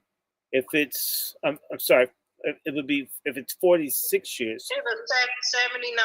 It is 79. February 2nd, 1979. Okay. I know the day, the year, it's hazy because the next year was the hostages. That's what they started in 78, but it was 79. It's 79 when Ayatollah Khomeini comes back. Correct. All right. By 1980, the United States and other countries had prompted, and also these are also other Arab countries, to get Saddam Hussein in Iraq to take down the Islamic Republic of Iran. And a couple of things happened. Aside from it being a very bloody war, maybe 1 million, 2 million people died. The United States and other countries funded a lot of terrorism because they were mad. And remember, in 1980, you had it's 444 days that they had the hostages at the United States Embassy in Iran. And they found all this. I mean, it was a real mess. But while this is going on, Iraq, with a lot of American weapons and all, and French weapons, began attacking Iran. Mm-hmm. And that just makes the Iranians really want to fight against injustice and fight against people that don't like them. And we need to remember that there was an effort, there was a massacre in Mecca that they blame the Iranians trying to take that over. We need to remember that the Iranians began to go in and help this group. There were groups of Shia that began to say, we're not going to take this shit. There was a group called Amal, and Amal got superseded by Hezbollah. Yes. The first leader of Hezbollah, I forget his name, but he got blown up in his convoy. They killed his wife, children. They just blew up everybody. The Israelis got his ass. And so we need to understand some things happen. We also need to remember that Israel went all the way in and they bombed Beirut in the early 80s and ran the Palestinians off to Tripoli. They went over to Libya. But at the same time, the Hezbollah people were still there. And the Iranians, instead of putting soldiers and all, which they didn't really have because they were fighting the Iraqis, trained Hezbollah into a military force. Mm-hmm. And this is where you got the introduction of the suicide bombers. If I can remind you that the Marine barracks, or where the Americans and French soldiers were in Beirut, truck bombers killed easily 200 or more military personnel of the United States and France. I still remember them pulling the black man out of the rubble with dust all over the crack of his ass. That's what, whenever I think of it, the black man with all the dust. I mean, didn't you wish your drawers were pulled up? Do you want to go down in history as a person with concrete dust all over your ass? That's what I remember. That's the one that died, had the concrete dust on his ass, and they pulled him out of the rubble. Oh, Lord. They blew up all those people. They started taking hostages everywhere. And the Iranians pissed everybody off. Aside from the Iranian hostage situation brought down the presidency of Jimmy Carter with the collusion of the Republican Party, that the Bushes and others worked, and Reagan worked to make certain that the Iranians did not hand over the hostage. Plus, we need to remember that the rescue mission where the helicopters blew up and a whole bunch of people died, and the Iranians were playing with the dead bodies of the charred American pilots and soldiers as if, it was some bad barbecue that was on the ground. So America was Iran-Contra. No, Iran-Contra comes later. That's later. I'm giving it straight. And I'm just trying to say to you that Iran, when the people tried to overthrow Mecca, they blew up the people and they were taking hostages in Lebanon. They ultimately, by the way, by 2000, I think the 22 years of Israeli occupation of southern Lebanon, Hezbollah kicked their asses out with the help of the Iranians. America's main allies in the Middle East are Egypt, Saudi Arabia, and Israel. But it should be Israel, Saudi Arabia, Egypt. That's their main allies. Never get it twisted. Because they had Sadat, but when Sadat's ass got blown away by the Islamic Brotherhood, whenever anything bad happens in the Middle East, if Iran didn't do it, it's associated with Iran because it's almost as if they're the rotten apple. Once their asses broke out, they made everybody else act crazy. The Iranians made everybody, be Islamic shitheads. I mean, everything was cool until they came along. Think about that. And once we got through the oil crisis, nobody had a problem. Nobody's having a problem with these people, right? I'm just saying. So what you've got going now is to segue to now. I'm just giving you a background. The Iranians and the Iraqis slogged it out until the late 80s. But then a couple of things happened in the late 80s. You had the Iran-Contra thing that's linked to crack cocaine being used to raise money for the CIA to buy arms and missiles and such. And the Iranians made a fool out of Ronald Reagan's ass. Yes. See, they screwed Carter. Yep. They screwed Reagan. And if truth be told, it looks like they're going to screw Trump if he's not careful. And they kind of made a fool out of Obama. They also clowned Clinton by pulling shit off. So they even got over a little bit. They got over on people.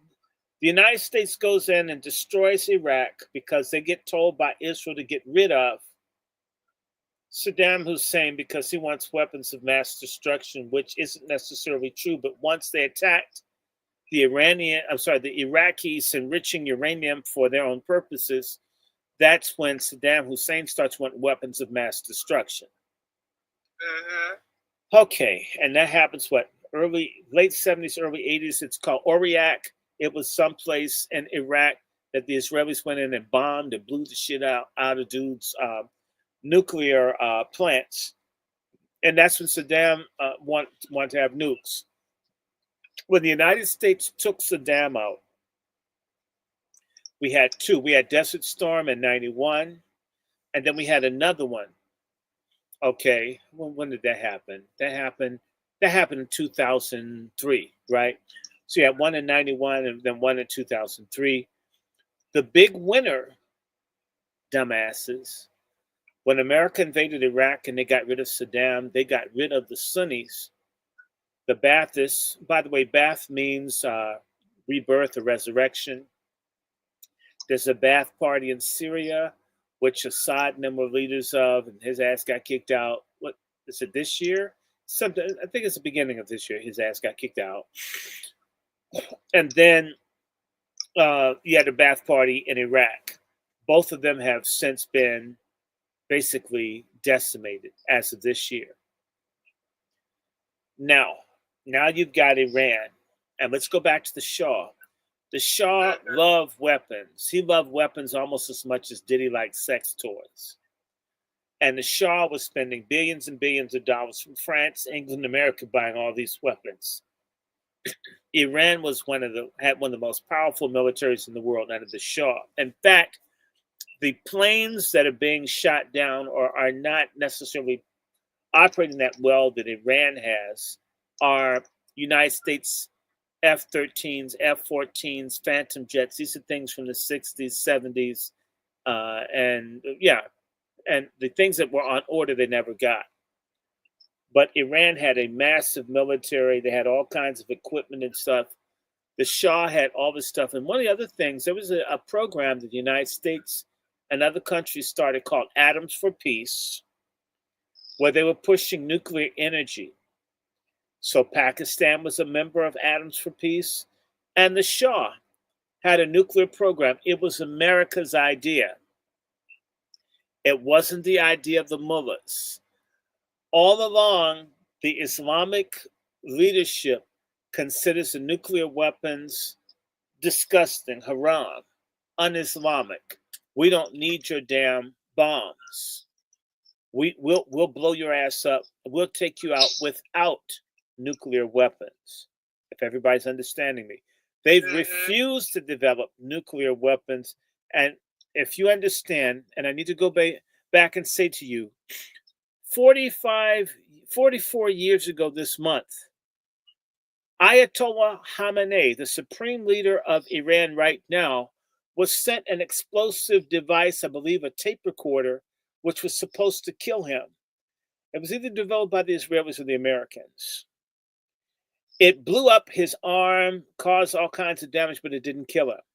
And you need to understand the United States supports all of the anti-Islamic Republic terrorist groups, Jundallah, Mujahideen, Al-Qaeda, like it's like a leftist sex cult Islamic it's a Marxist Leninist freaky deaky militia cult that hates the Islamic Republic, and they get all kinds of help. They've been based over in Europe. I think they were in Belgium. They've gotten help. When America was in Iraq, the United States was helping them. They blow up people. They kill stuff. They do all the time. You have a lot of people. You even have CIA and other people, when they were in Afghanistan, were deliberately helping people pump dope into Iran. Iran has one of the highest rates of heroin addiction in the world, morphine addiction in the world. So they absolutely hate dope in Iran. They're not playing, but the United States, this is the kind of game the United States has done to Iran. And so the Iranians, there's no love lost. There's been a consistent economic war against Iran by the United States, and the Iranians are doing their stuff too. So when people talk about terrorism, it goes both sides.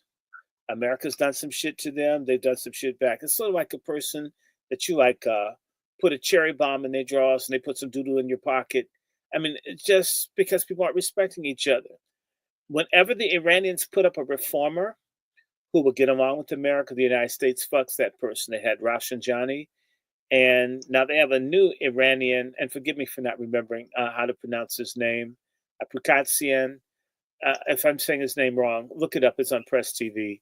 This guy was willing to work with the United States. Yeah, the United States. They're willing to work with him, work with the United States, and he's negotiating, and then they bomb his country, start killing everybody.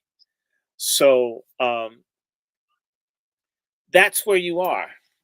And so now we have a situation, and now we can bring it back.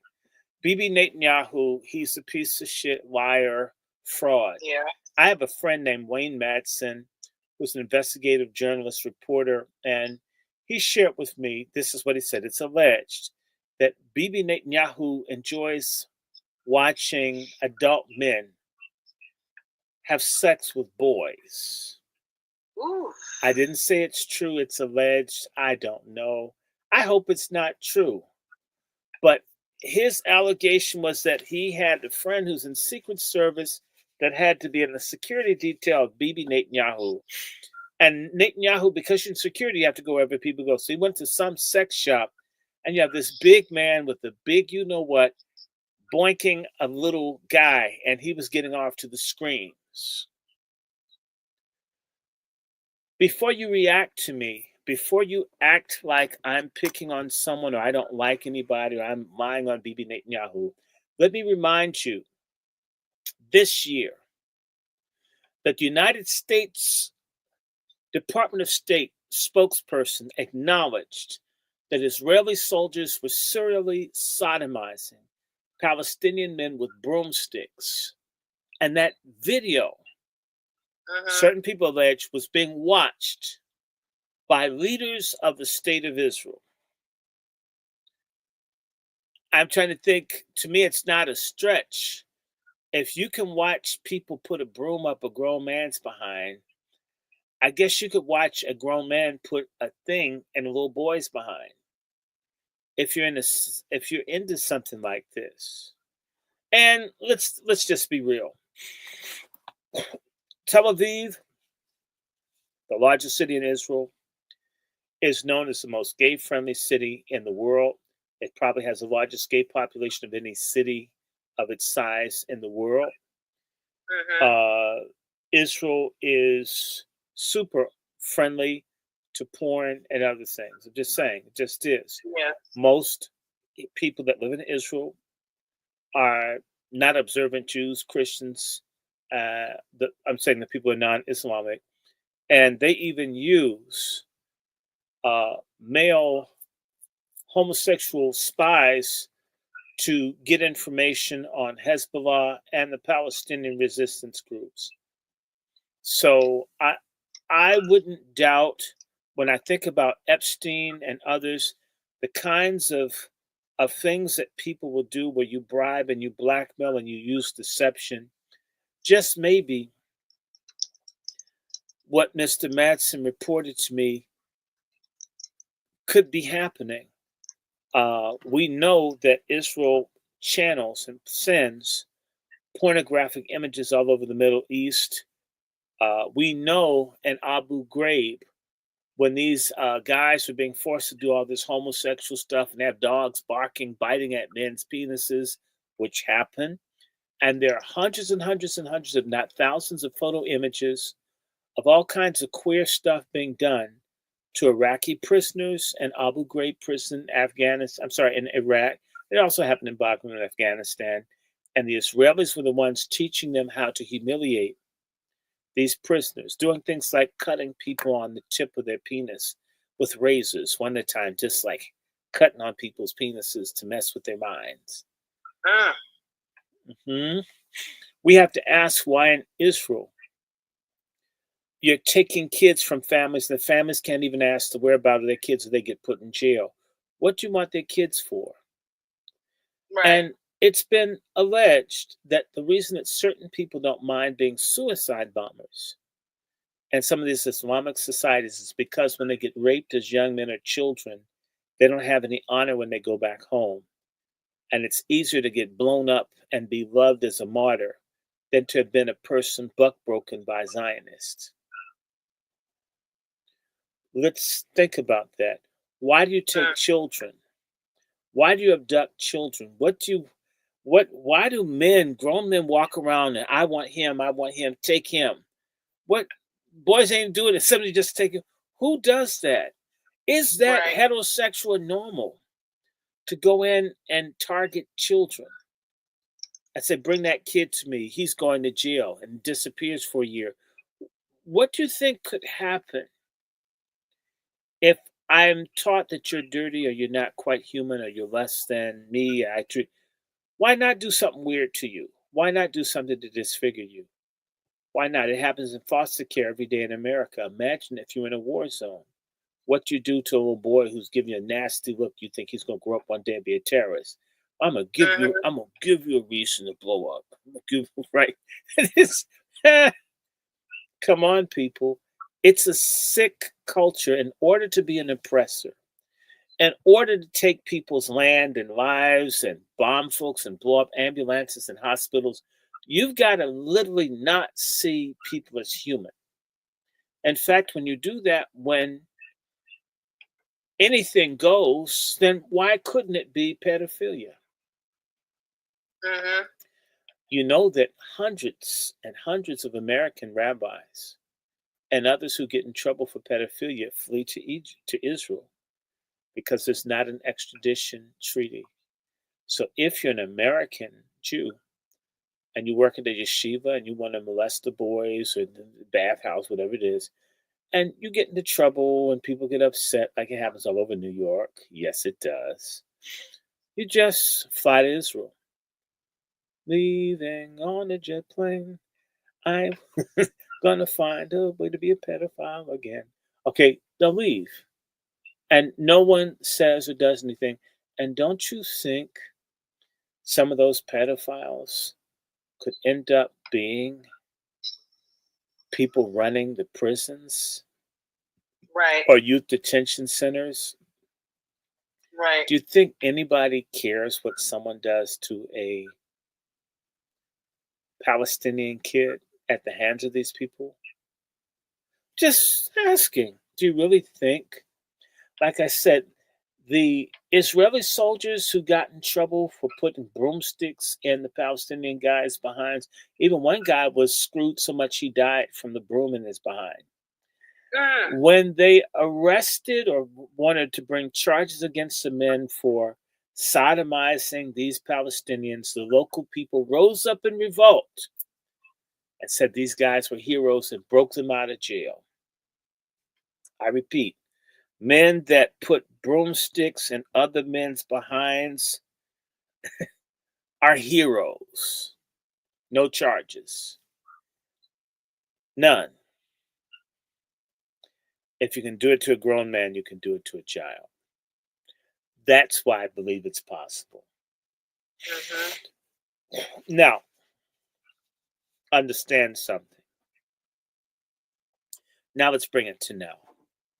Bibi Netanyahu is a degenerate man. He's been warning about Israel having a nuclear weapon for 33 years. Iran.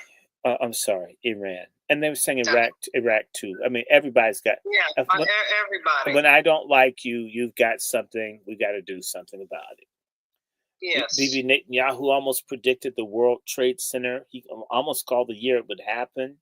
How does he know all these things? I'm just because they have the largest intelligence spy agency in the world, the Mossad. And they have some of the best trained terrorists in the world too. Now I want to say this to everyone. I recall working an AIPAC dinner, and former New Hampshire governor, I think he's New Hampshire, Howard Dean, he's in the New Hampshire, Vermont. It's not a okay. They were talking about Ari Fleischer, spokesperson for Bush. Yes. They were talking about Iran developing a nuclear bomb before 2013, 2012.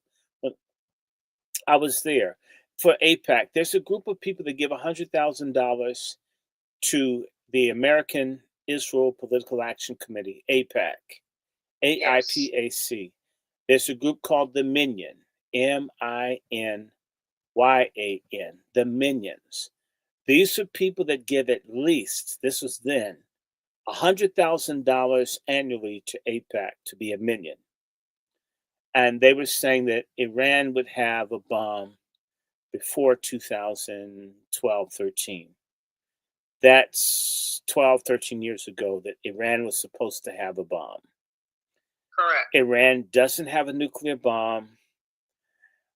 Tulsi Gabbard, who's lost her honorary white status, is telling the truth.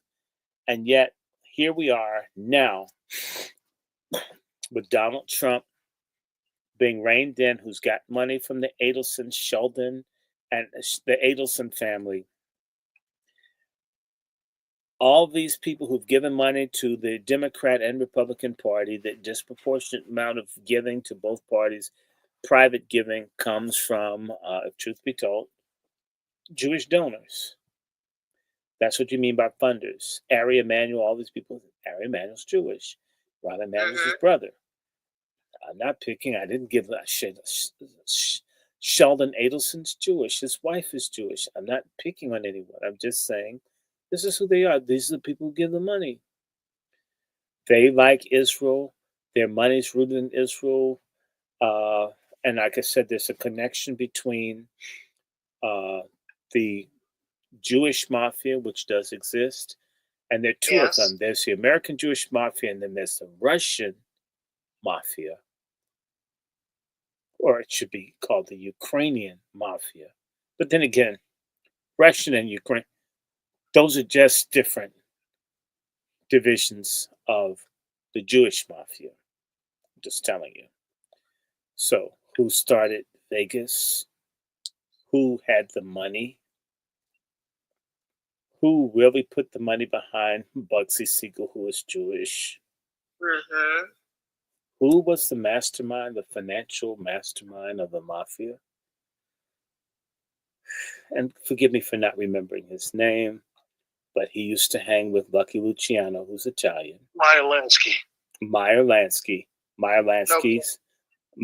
if I'm correct, died in Israel. Yeah. And Meyer Lansky's Jewish. And there's another person who's Jewish in the mafia.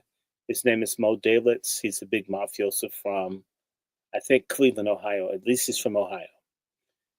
I didn't say everybody, all. I'm just saying some really big, major ones.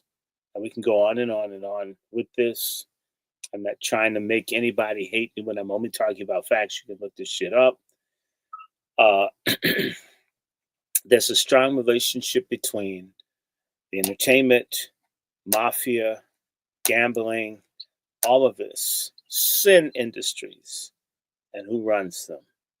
If we start talking about prohibition in this country, and we talk about the Bronfman is Jewish. If you look at the media, some are Redstone, all these people, I'm sorry, that do the political news that you see, who's doing that? They're not me. They're not redneck people. And I'm not blaming all Jewish people because it's not all of them, but some of these big billionaires,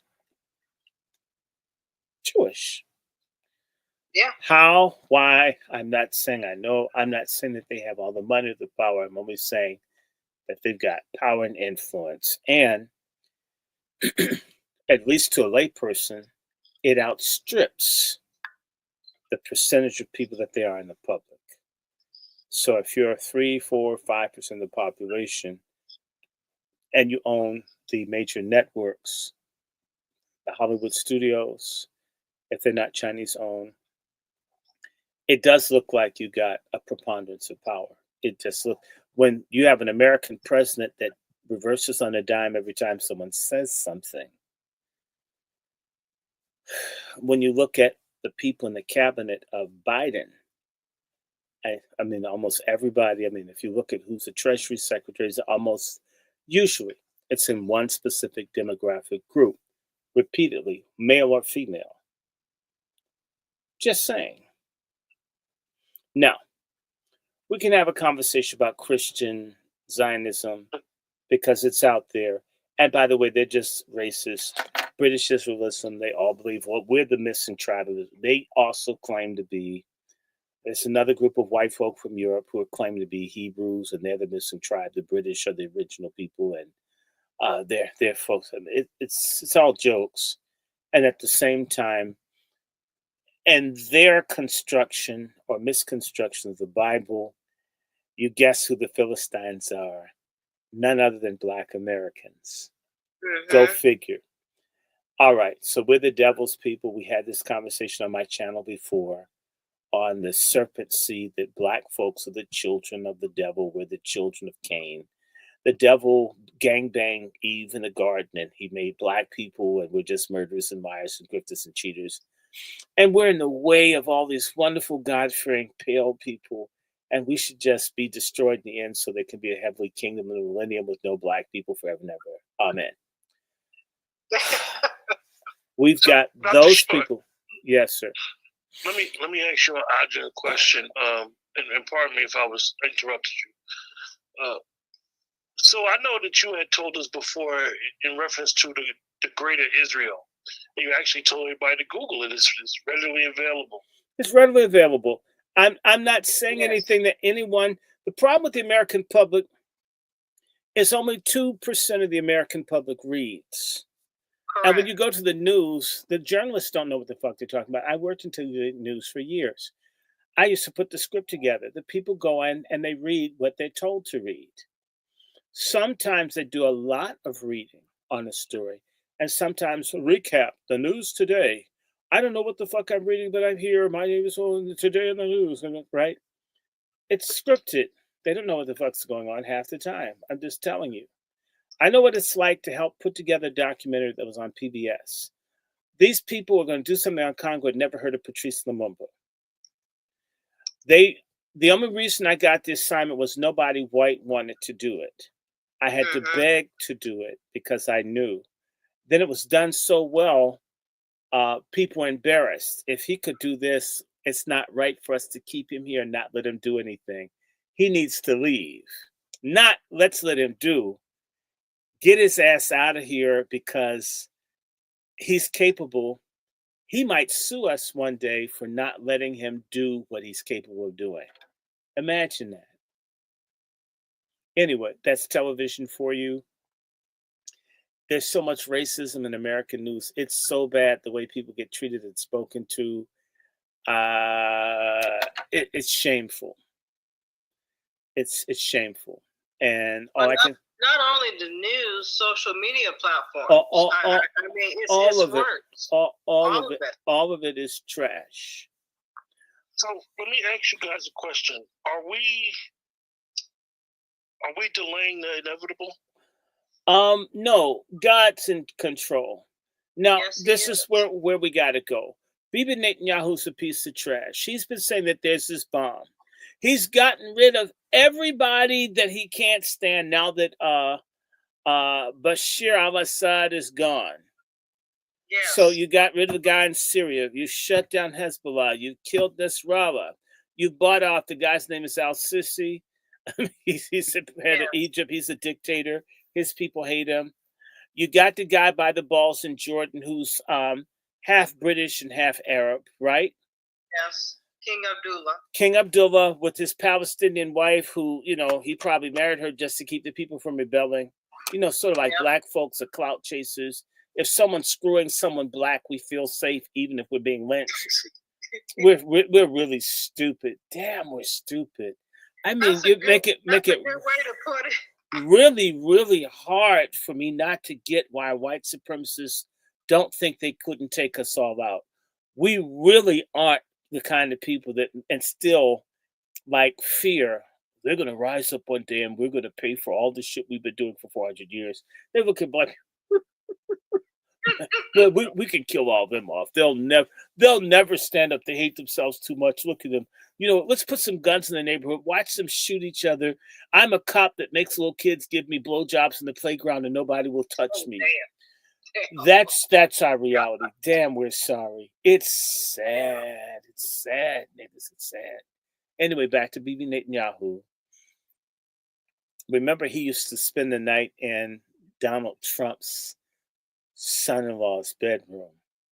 I don't know if I'd want a grown man sleeping in my son's bedroom. No. And let me remind you, Jared Kushner's father is known in Jersey, your state, sir, Mr. Ford, for setting people up for gay stings. Oh, yes, he did. He was in jail for setting, I think, the governor up with the man. If you'd set a man up with another man, and you saw this person as a rising star that would be a major player in Israel, what better way to get him in your pocket and say, you boinked my son? Now, I'm not mad. I understand he wanted it, and we're not going to go to the cops. But, oh, don't act like this doesn't happen. Because it happened with Evans Chandler Sr., the guy who was trying to get $20-some-odd million from Michael Jackson, hoping that Michael Jackson screwed his son. And tortured his son, gave his son auto-suggestive drugs again to say, what did Michael Jackson's dick look like? What did it look like? Answer me. What did Michael Jackson's dick? Give him more. And Michael Jackson thought paying the money would get it off, right? That's where the Jumi Sumi came from. The Jumi is, I need $20 million for the good baby boy sex you got from my son. And I think if you didn't do it, you'll have a hard time preserving your name and reputation if I go to court, even if you didn't do it. And Michael paid, and he never got off the hook. There are cultures that pimp out children to people, like the Mexican woman who left her son with Michael Jackson and was holding up her fingers, snapping for money and all in front of a Latino jury not too long ago, people, hoping that Michael would just, break it off in her son one time so they could live good. People think that folks won't pimp a child. I'm sorry, and black folk do it too. This R. Kelly, I have no confidence in the moral compass of many black Americans who are just as nasty, vile, and wicked as anybody else. Would do anything for $1. And so back to Jared Kushner being in charge of the Middle East. No diplomatic experience whatsoever. I passed the Foreign Service exam at least one time. 2 hours early, written and multiple choice. In the top 1%, no one would trust me to have one attempt to even be in a room to type a report. What did Jared Kushner have? And I'm going to tell you, he is so tight with those people in Saudi Arabia. Check out the book by Perkins called The Economic Hitman. It's a Confessions of an Economic Hitman. And he talks about the way that they would get Arabs to sell out their countries, is bring them, in particular, blonde-haired white women. He was being polite. You can take them children too. White boys, white girls, and get these Arabs who are shamed. And in fact, I know this is going to offend you, brother, but there's an allegation I ran across on the internet that said that when the creator of the universe, under the name of Allah, made humanity, he took the white people out of God's right arm and the black people out of God's left arm. I don't know if that's true or not. And that could be in a hadith, and there are a lot of strange interpretations in hadiths, but there's a heavy anti-black thing that you see in Roman Catholicism, and out of it, it's baby churches, Protestantism, but you also have the same kind of anti-blackness in Islam. And veneration of all things white. And I don't know what that's about, but it's all over. But I'm going to say this, that I believe Bibi Netanyahu is a degenerate, so is his wife. They're greedy. There are all these things to charge them with corruption. All this stuff is being hidden. Yes. The people out in the streets protesting before this Yom Kippur 2.0 kicked off, the Al-Aqsa flood, the people wanted to get rid of Bibi Netanyahu. However, the year prior, I wrote an editorial for an Iranian newspaper telling people that Bibi Netanyahu will win again and that Bibi Netanyahu was going to have the most reactionary cabinet. He's going to get all the settlers and he's going to go to war with the Palestinians because he can't take down Hezbollah, which he's failed to do. But he has gone after the Palestinians. I was saying this in 2022, people. And he did. He has Ben Gvir and the other people from the settlements on the West Bank. I told people, I could tell you who's going to be in the damn cabinet. And I'm not an expert on Israel. I don't speak Arabic or Hebrew. But I know the dark heart of Bibi Netanyahu. Now, let me just remind everyone. The supreme leader of Iran was on the battlefield when the United States and the French were giving biological and gas weapons to be used to kill tens of thousands, if not scores of thousands of Iranians. The United States and other countries supplied the air power, the airplanes, to mow down and kill the Iranian soldiers to prevent them from overrunning Saddam Hussein as early as 1986. Right? So this guy who's the Ayatollah also recalls in 1981, the terrorists helped by the United States and others killed like over 50% of the ruling party of Ayatollah Khomeini. There's Khamenei and Khomeini. Okay. Ho, like a prostitute, the first one. Ha is the second one. Khomeini, Khamenei. Khomeini, Khamenei. Okay. Khamenei, who succeeded Khomeini, like in the late 80s, early 90s. It's one of those years. It's between 89 and 91. One of those 3 years. I think Khamenei died in 89. Look it up for me real fast. I think he died in 89, and Khamenei came in. And understand something. So Khomeini was in from 1980 to 1989. They did everything to bust Iran's ass, and Iran survived. Khamenei has had it ever since. Khamenei's dream is for his son to succeed him. Iran has a range of issues. While they're very technologically advanced, their economy has suffered from the sanctions and other things, but the Iranians are gifted traders. They know how to make it. They've been able to somehow hang on in spite of their currency being messed with, losing value. I mean, crazy rates of inflation. But the issue in Iran is that most of its people are under the age of 20, and they don't always understand everything. What they know is, I don't have a job. I can't touch a person's boobs or kiss or do stuff in public. These folks want to have a good time. And you see this in revolutionary societies. You see it in Cuba. I've been to Cuba. And a lot of younger people are like, damn, I want to break. I want to break out. I want to do what I want. I saw this in Libya. People that got tired of all the stuff that they were under without understanding that things could be a lot worse. Uh-huh. United States, Israel, France, and other countries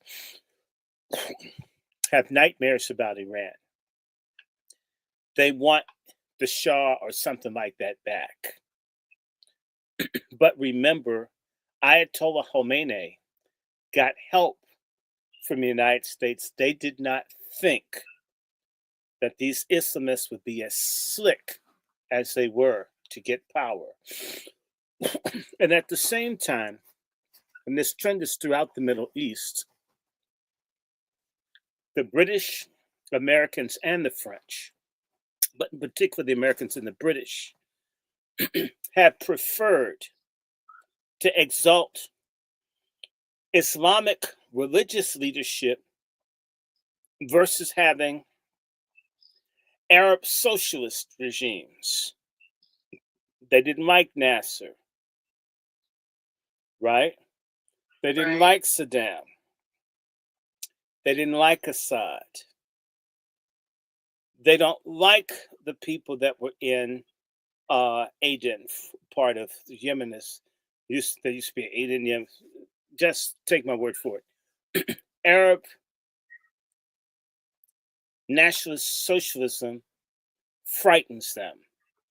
So they've done a devil's dance with Islamic brotherhoods and with radical Islamism because they think it's better than socialism, which is basically, baby pool communism. So they helped these Islamists. They wanted the Islamists to be in charge because you have something in Iran called the Tudeh Party, which is a communist party, which nobody wanted to take power. So, as a result, you now have this Islamic Republic of Iran. You've got Khamenei, who's now at the helm. You've got a young country, but a country that's technologically smart. Even the NASA that sends America's ships into space, you have a disproportionate number of Iranians in the air and space industry in the United States of America. And they've been in the stars and shit since baby Jesus had the Iranians show up in Bethlehem. Uh-huh. Their asses are always looking up. Maybe it's because it's hell on earth where they are. But they've been in calculus, algebra. These Iranians aren't stupid. They've got a 5, 6, 7,000 year history. And they see themselves as having been kings when Western whites were in caves. They do not respect the legitimacy of Israel. They do want to get rid of the Jewish state. Jewish people are not hated in Iran. The Jewish Iranians are rich, doing great. So if you're in Iran, try trashing Jewish people. See how you get put in jail faster in Iran than here. I'm speaking from experience. Wow. Don't put Jewish. It's completely not tolerant. It's just no. You can't do it. It's very difficult to say critical things of Jewish people at all. If it's factual, don't say it. So this idea that Iran hates Jews? No. They don't like Zionism and it being an imperialistic, Luciferian force. And what in Islam you have two concepts of land. You have Dar al-Harb and Dar al-Islam. Dar al-Harb means place of evil. That's a non-Islamic land. Dar es-Salam, place of peace, is where Islam is the religion of the people in the land. The presence of these Polish and other people in Israel makes it Dar al-Harb to many Muslims, not just Shias. I was saying earlier to you that in Shia Islam, the Ayatollah is the equivalent of a pope. Yes. He speaks for God, and we've seen this in 10 years.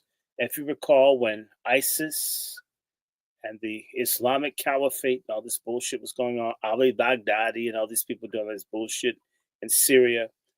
If you recall, Ali Sistani, the Ayatollah over in Iraq, and by the way, the Iraqi Shia and the Iranian Shia are all cool with each other. There's no hate there. And there's another guy named Muqtada al-Sadr.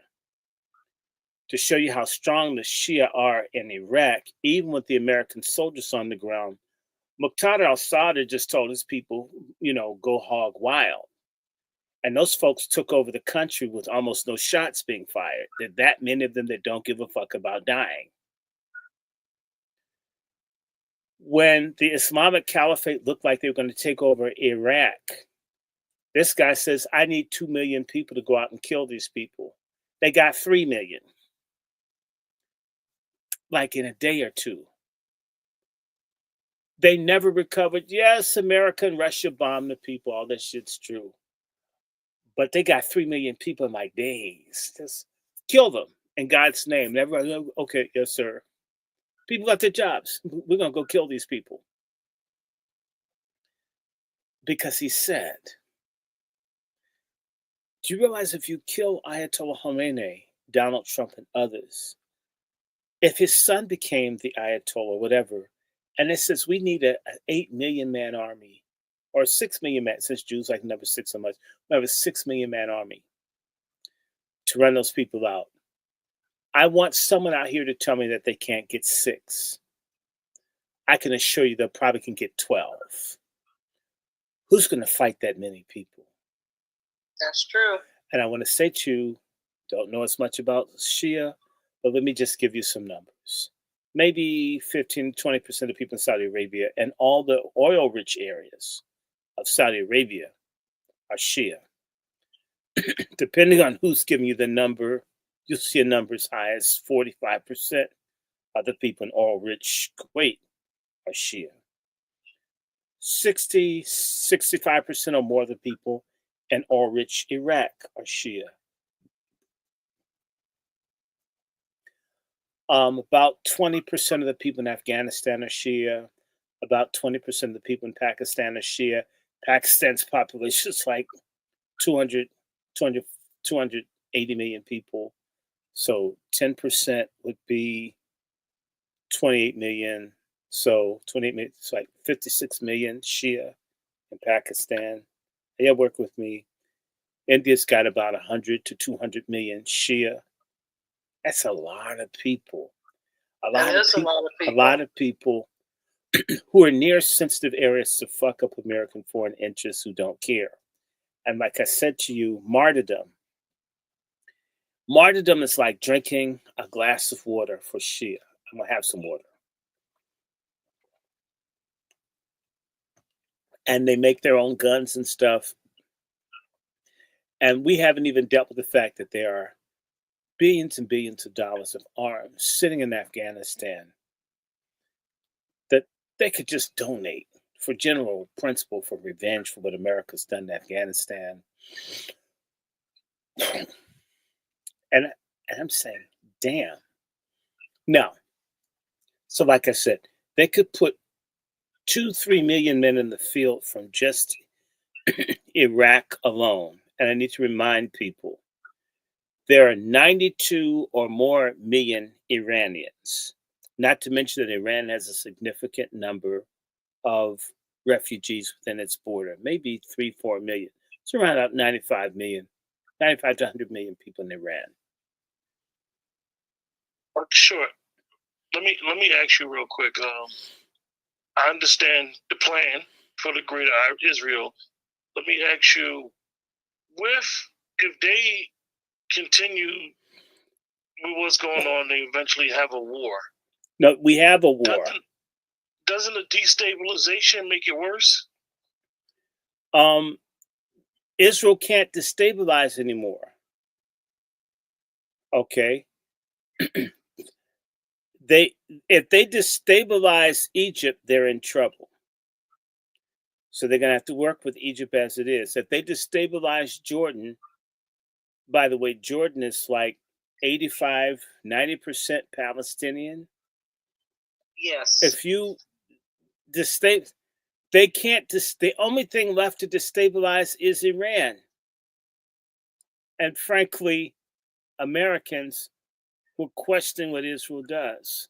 Their enemies are thinking people who can't make sense of all this war, principally in the United States, who have foot in the bill. So Yes. the Iranian public and the American public are enemies of Israel, not because by choice, but our interests don't match what these people want. Correct. I haven't said to you I'm against the state of Israel. I told you I'm of Jewish descent on multiple sides of my family. We talk offline. You never hear say I hate Jews, kill. I can't undo what I come from. Okay. I accept it. Okay. The same way I have slave masters in the family. I don't want to own slaves, right? I'm not going to own any slaves. I refuse to be a party to that. But I can disagree with it. It doesn't mean that I hate slave masters, even if I hate slavery. I hate injustice. It doesn't mean I hate Israel. But if the people say we have to have injustice to have a state, I can't say you, my Christian faith says I have to stand with Israel no matter what. No, the only thing that I am to stand with no matter what is God Almighty. Okay. Is the threat of sonic missiles a problem? A threat of what? The sonic missile. Iran doesn't have it. They don't. No. They didn't want it. You're driving. They're being driven to it. It's sort of like white America. They won't do right until people burn the city down. Then you got their attention. I mean, who wants to burn anything? Who wants broken glass? I don't. I want nothing to do with it. They're driving them because they're constantly being, the Israeli government, especially Benjamin Netanyahu, just like Dr. Short said, first it was Iraq, now it's Iran. It's anybody who he doesn't like. So at some point in time, you're going to have to defend yourself. When you say to people, have to defend yourself. When you say that you need unconditional surrender to a person who's been attacked unprovoked after your head of state and other people died mysteriously, you've blown up foreign guests, all of these things that you consistently do, and I've got to surrender? No. Okay, let me say this to you. Nations, to me, mirror people. A bully gets their reputation off of beating someone's ass, and people take notice. I would say to you that the mentality of the American racist white man is based off of his ability to kick around black people. He's never had a war with this white who just getting like the shit kicked out of them back like they put out. So there's a sense I can strike you, I can lynch you, I can segregate, I can do it, and you can't do anything back. And then that's projected throughout the world because there's no consequence. We watch videos all day long of a white person come up and spit on a black person that's not trying to bother them. And they have no sense that there's a consequence. Who says I want to be spat on? Who said you could spit on me? There's a imperial apartheid arrogance that's never been punished. It's never had the shit stomped out of it. And people are clinging to it. Netanyahu and them are clinging because they use this term, the real bomb. It's called the population bomb. Mm-hmm. That bomb is that these Israelis who are promoting all this gay shit and molesting kids and looking at porn and all this other kind of stuff, right? Except for the Orthodox who don't want to fight and they want to be on welfare in New York. Okay, yes, I said it. And get all the public housing and the rent control departments. Sure they do. Okay. I would just say this to you straight up, that the Palestinians in Jordan alone are 10, 12 million people. That means there are more Palestinians in Jordan than there are Israeli Jews in Israel. Mm-hmm. If you put them with the West Bank, that's about 4 million. They killed so many in Gaza, but let's assume that at least 1.5 million left. They've only killed 1 million. 3.5 is 4.5. So that's about 16 million people. You got at least 100,000 in Lebanon, at least 100,000 in Syria. You've got some in Egypt, and you've got them all over the place. You've got, and the Palestinian numbers are growing. Okay. If you weren't messing with them in food and everything else and mess with them in healthcare, Palestinians would probably be 25 million people. Correct. The one thing that they haven't been able to do is push gayness on the Palestinians or abortion. They've been very successful with blacks in America. We are just, goddamn, we're in the fucking yellow bus of humanity, falling for everything that people who hate us want us to do. Damn, we're the first ones to do it. They make crack, we gotta do it. They legalized marijuana, we all have to smoke it all day long. It used to be you couldn't walk around at the streets stinking, being funky and foul smelling, and your teeth being green. But weed comes in, and now K2 and all this stuff is so normal. The Palestinians haven't been broken. Even with corrupt, dirty leadership. In fact, what's his name? Abu Mazen, what's that bastard who's head of the Palestine Authority? Forgive me for forgetting his name. Abu Mazen is one of the names. There's another name that he has. Can you look it up for me real fast? I'm doing it.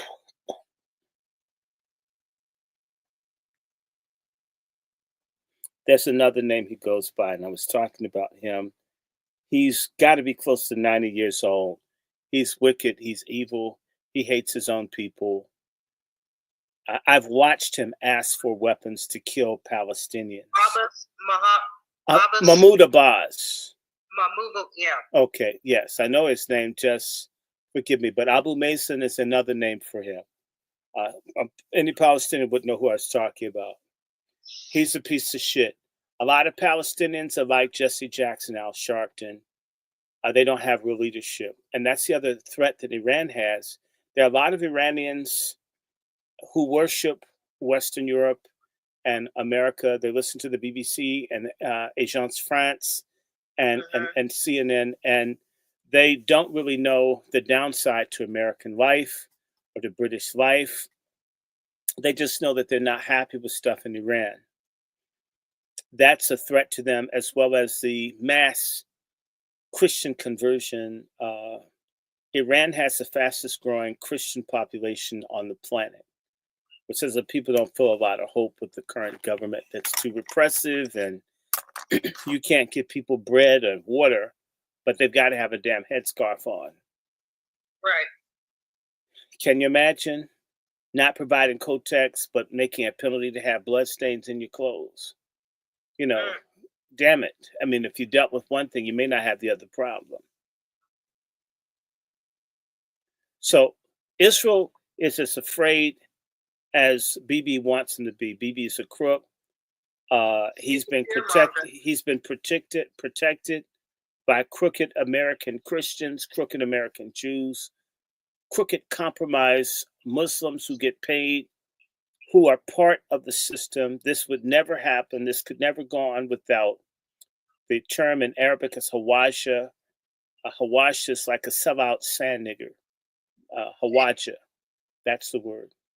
Hawaja, no good, traitor, degenerate Muslims who allow the Palestinians and the Lebanese, Shia, and the Syrians and others to be mass killed, mass murdered, mass depressed, but they're living good. And as for Malcolm X and others who think if that's the best that Islam can do for its people, you can have it. I'll stay a stupid ass Christian. So now for us, for America, there are tens of millions of Muslim refugees, asylees, immigrants, first, second generation worldwide. You start killing and blowing up masjids and other stuff, and people start thinking trauma bonding and all. We have no idea what could be let loose, who's in this country, what their plans are. There are guns everywhere. There's no limit to what bad could happen here. Plus, with all of our white crazies who want a race and civil war, they're itching for it. We have no idea what this would do. Plus, we're trying to kick out 20 million illegals. And some of them are converting. Yeah, there's that guy who shot the people here in D.C. was a Latino convert to Islam. Yeah. They get tired of Roman Catholicism and they find something in Islam. There has been a program to get Blacks and Latinos to become radical Islamists. In fact, that's another thing that Iran is in trouble for, and I will bring it close to home. When the finance minister of the Shah was shot dead back in the early 80s, if I'm correct, in Langley, Virginia, a man who was dressed in a postal uniform shot him. The man got his postal uniform from my dad's childhood friend. Wow. Who got in trouble for and fired for lending his uniform to this man. He is a Black American, radicalized in Islam at Howard University. And so there's been a CIA presence at Howard University to make certain that people didn't become Islamists. I know what it's like to have been classified as a Black Muslim potential terrorist by many concerned people in school. And I always tell people as a Christian, in the words of the old man, you're just a Muslim that goes to church. Another point I want to bring out, you even have converts of people who converted to Islam in the military. Yeah, like the one that killed his squad down in Texas. Yeah, he was a military officer and he got radicalized. Or there's another one that threw a grenade in the tent of his colleagues over in the Middle East. Yes. So there's a real problem. Thinks that we go, I'm a vet. If this country thinks we need to go in, you're going to be facing a war within our own military on people who converted. And also, they're Black Americans. They would never fight for the smallest thing. They wouldn't fight for us to get popsicles in the heat wave. Damn. But a chance to run after light-skinned Arabs and pretend that there's this universal brotherhood, which doesn't fucking exist, not in Islam, and it's not in Christianity either. I would to God it was. It's not there. It's a fucking lie. People hate you over your skin color. They would rather go to hell than like someone that looks different from them. And that's on them. These Black Muslim types, the ones who got the peroxide beard and the ugly plastic sandals, you know what I'm talking about, brother Ford. Yeah, those fake ass type who've got multiple wives on welfare and shit. And I mean, these guys are always looking. They're the ones that are lucky when the little racist Pakistani or Egyptian imam lets them lead the prayer, and the folks barely want to touch you, be near you because you're black. They'll do anything to fit in. Yes. They're despicable. I'm glad I'm a Christian. And I call them crescent coons. They're sorry. They don't stand up for nothing. They ain't about nothing. And they make the Elijah Muhammad Muslims look like they're more authentic. Okay, and I'm not saying that because I'm related to Elijah Muhammad. I'm saying that because at least you can get a black Muslim to see reality in this country. Get these folks convert to this esoteric, and they'll boast about how they understand the fiqh when they read Ali Ghazali, and they get all proud about this. Speak. I did the whole thing in Arabic and shit. And you don't even know who your fucking grandparents are in America, which county your people come from. These psycho, we got scam Africanists, and we got Niglomics, Negro Muslims. They're for everything but their own people. As the guy said, you're my kind, but you're not my people. So the minute they're your friend until they convert to Islam, then all of a sudden they fucking hate you because you're a Christian and start talking down your shit. Man, that's not a pork chop. It's a popsicle. Does that have pork in it? It says, did you have a ham popsicle when you were? No, I asked you if there was pork in that, right? And y'all eat it. Have you ever been around some really stupid ass Black American Muslims? You guys are fucking whack jobs. You guys are total loser, and then y'all end up quitting and going back in drugs and shit. You know, this is damn.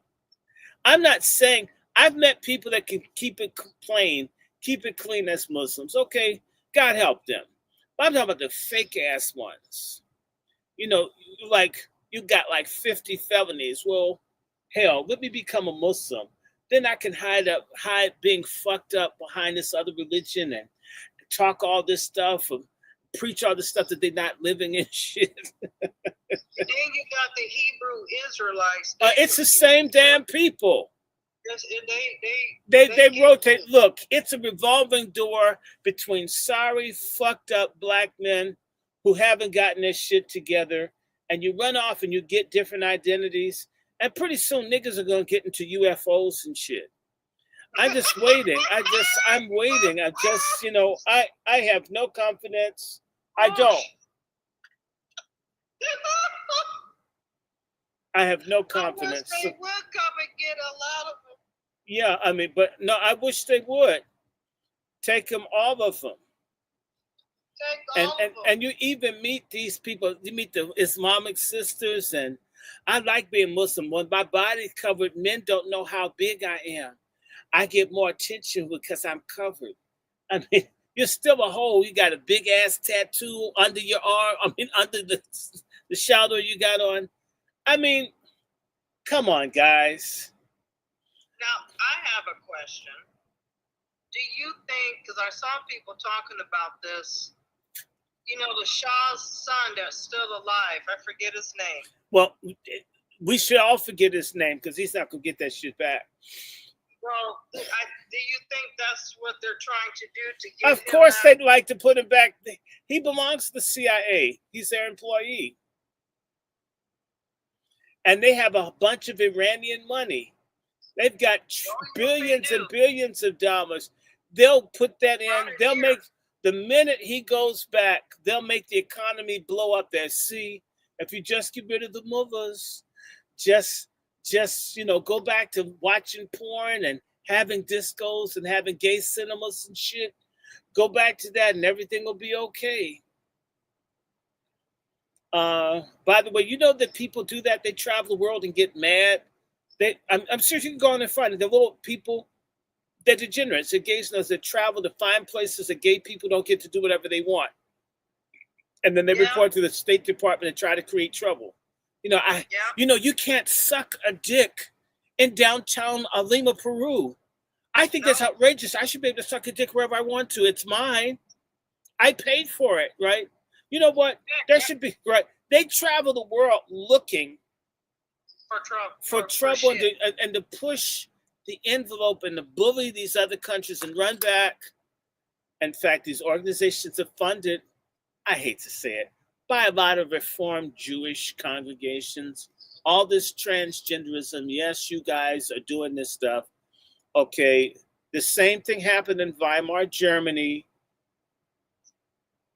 Okay, who was running the porn, the magazines, the movies, driving the drugs, all the stuff, pushing, making Berlin the gay capital of the world? Mm-hmm. Don't ask me. Go look it up. There's a book called Gay Berlin. Look it up. Yeah. Please don't blame me. I don't hate people. I'm just telling you what this. Trust me. I never believed this. I would go off on people. Stop lying on these folks. Why do you hate them so much? Till you start really saying, "Oh my God." But let me just say this to you. Now, there's another issue. Let's talk about dumb fuck Christians in America. There are lots of them. Racist dumb fuck Christians in America. A whole lot.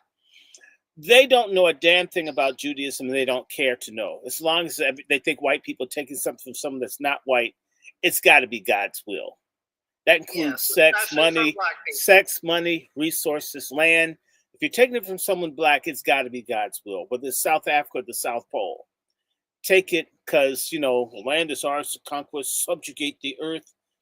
When they talk about this shit for Adam, part of subjugating the earth is fucking over black people. That's how they see their religion. It has nothing to do with Sermon on the Mount, love neighbor as self, because blacks aren't human. They're serpent seed. They're the devil's children. They can't be your neighbors. In fact, you're to shun evil, which means be nasty to black people. So, everything that Israel does, no matter how many kids they kill or blow up, whatever, hospitals, that looks like they're doing cleaning God's earth. God's will be done. In the words of that stud named Condoleezza Rice with the field goal front teeth, these are birth pangs of a new Middle East. Mm-hmm. Same way they see kicking black folks out of their home is economic growth. It's progress genociding Indians and folks in jungles and basically white unclaimed land until they get there and kick all the people out, kill all the animals and shit. Then they try to save, oh my God, there's this unique turtle. Now they killed all the people, but they would save the damn turtle. There are only 1 million, there are only like 10 left. So right, you can't have a job here to save the turtle. Anyway, these people don't know that Judaism is into the Talmud, the Mishnah, the Kabbalah. The Jewish people have a lot of stuff that they believe in. And there are things that Jewish people run away from, like Isaiah 53. Anyone Jewish, if you're listening, please read Isaiah 53, damn it. There is a Messiah, and you don't have the right interpretation of your own faith. You're in the wrong direction. There is a persecuted Messiah that's in the Hebrew Bible, whether you read it or not. I'm just saying. Now, liar, stupid, grifter, racist, evangelical, Ku Klux Klan Christian types, they used to be for Hitler when Hitler was in.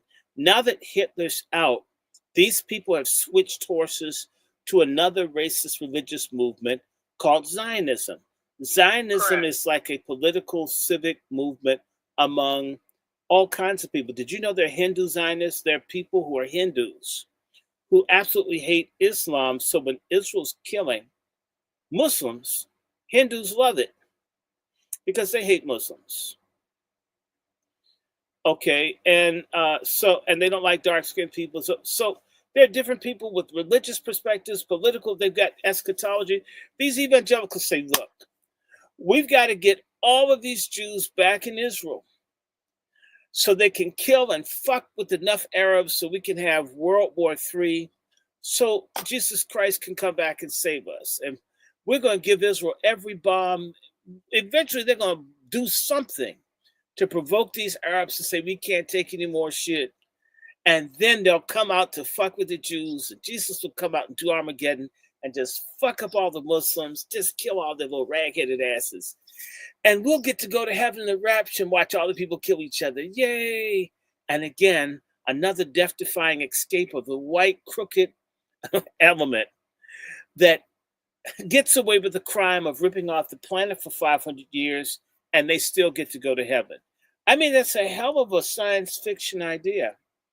I mean, if I were a white supremacist, I would like it.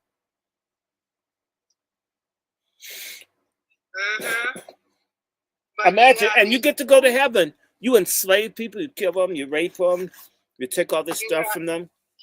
And God loves you just because of your skin, your lack of skin melanin, you get to live in paradise with the many mansions. And if any blacks make it to heaven, they get to be your slaves.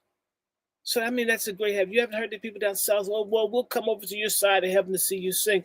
These people envision a paradise with apartheid and segregation in it. I mean, that's not biblical. But it is white America. It is white South African. It's white Canadian. It's British. It's what these people have been doing. It's absolutely insane. It's ungodly. It says that you'll know Christians by their love. It's a law of love. You're not supposed to hate people. So, and by the way, Christians are supposed to be at peace with their neighbors. You mean if God wants me to live peaceably, you mean how come every war that Israel does, these people support it no matter what, no matter how many Christians get killed in Iraq? They don't care. Or Gaza, the West Bank. I asked my friends, I says, what about all the people converting to Christianity in Iran? Don't you realize they'll get killed?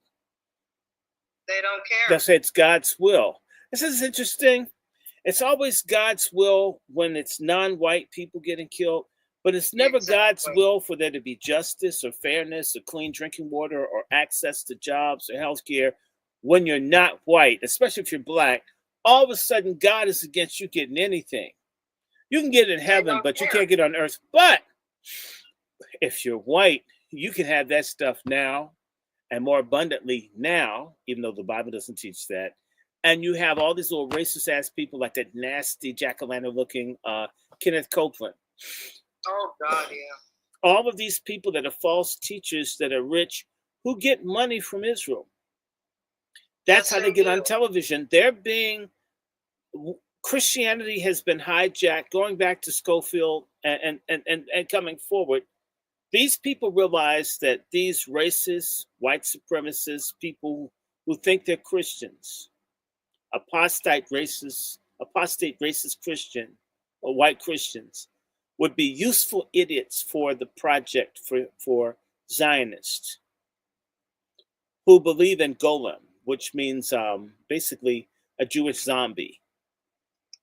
Okay, they're using these people. They're useful idiots, as Karl Marx called them, for this project.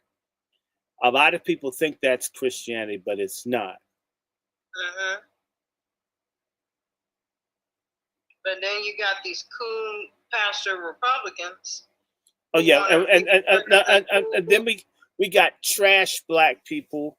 Some of them, I mean, why did the Klan stop bombing churches?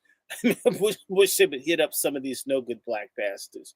You know, if you're a racist out there, I got a whole list of coon pastors. You know who?